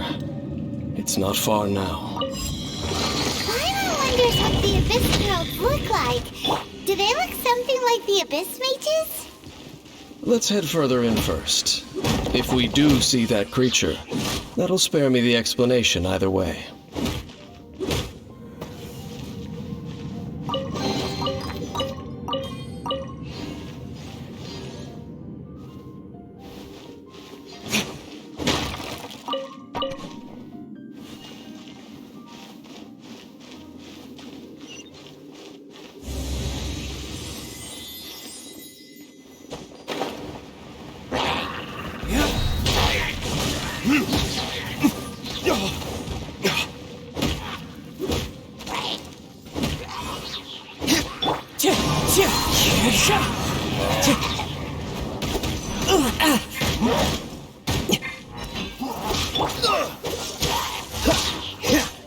This moment will be frozen. Eyes on me! Wind's dragon.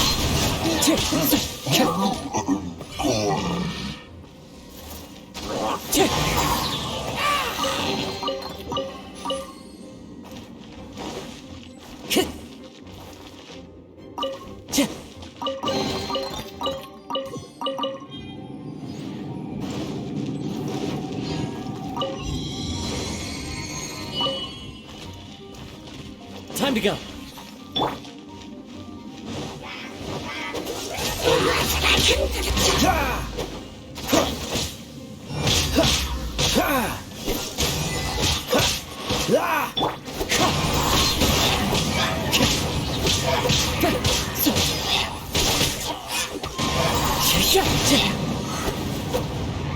Time to go.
Not bad. As one with wind and cloud.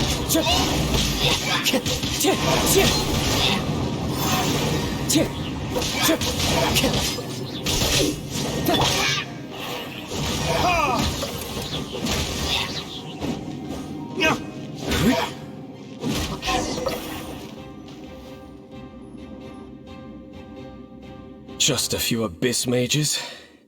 Seems like that herald might have already left. The Abyss. It is chaos, and it is also destruction. It is a morass of inconceivable madness that encroaches upon this world's very foundations. That is why even the Dragon of the East, a servant of a deity, was unable to resist its corrosive powers. And the creatures of the Abyss desire nothing less than the overthrow of a world ruled by the Archons. You seem to know a lot about the Abyss, Dame. Well, we do have some history. I suppose that's as far as chit-chat goes. We should head to Wolvendom. Judging by the traces I'm following, their next appearance may be within the territory of that old wolf. Perhaps we may find our Abyss Herald there.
Leave it to me. Knights of Favonius with you next time.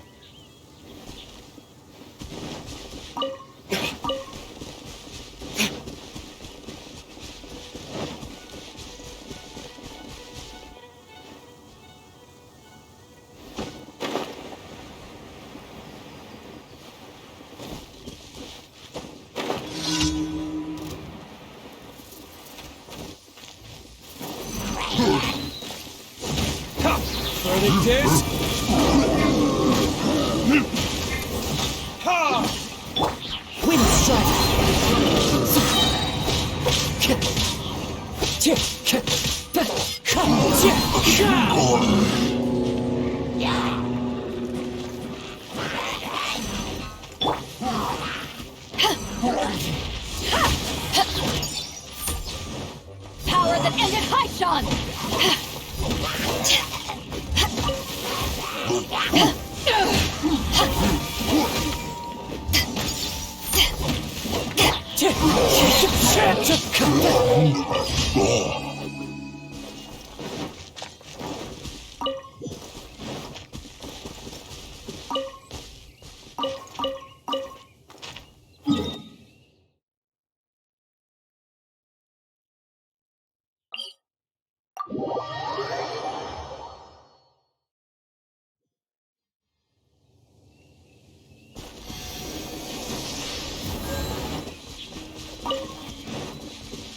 Time to go.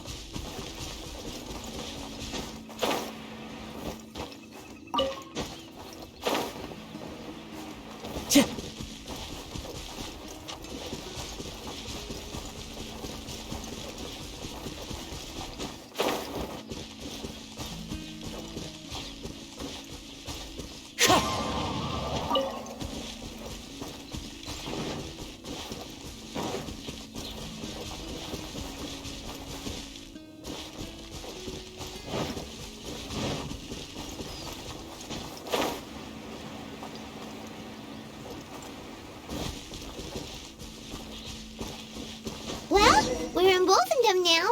Think Dane's waiting for us up ahead? We should meet up with him quick, in case the wolves decide they don't like him.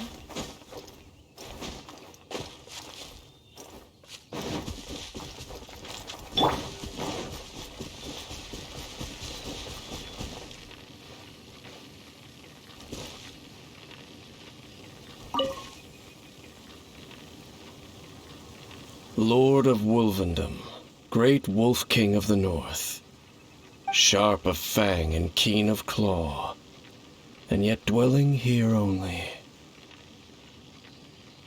No, nor does it know me. I only know these things because a previous traveling companion of mine once wanted to hear its story. All right, let's go see if that Abyss Herald has stopped by here. But where do we begin? Are you standing here because of these strange bonfires, Dane? Indeed. See that? Floating above the flames? It's an abyssal spell. Knowing what I do of the Order's habits, they've probably left similar marks behind elsewhere. Let's have a look nearby.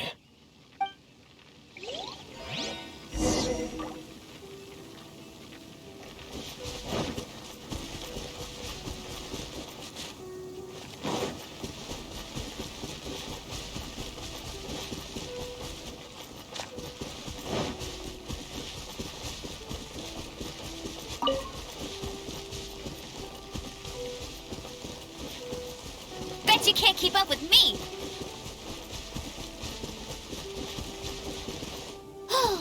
Do you think that those monsters by the bonfire are under the Abyss Order's control? Looks kinda scary.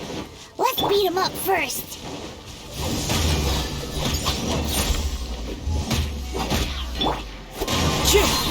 Fallen leaves, adorn my night!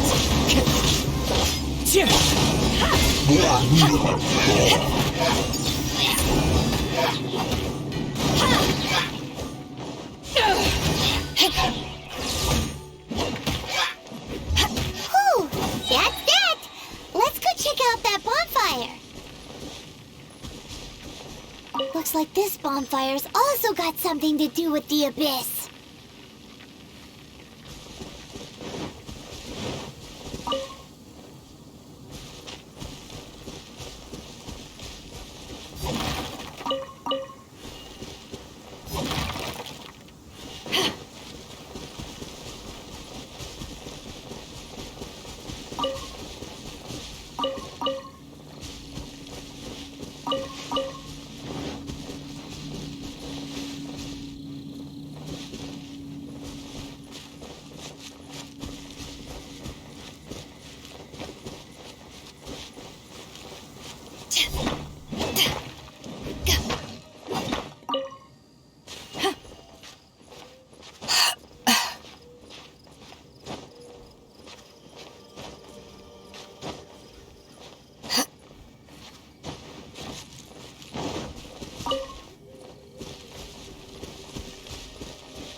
Another one of those bonfire spells! Looks like the Abyss really has been around here. Yikes! Where did these monsters pop out from? Let's clear them out, and quick!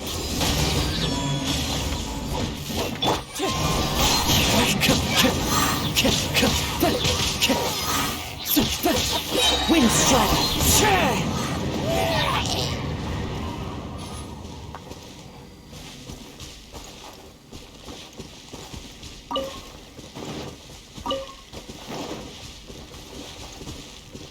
Time to go.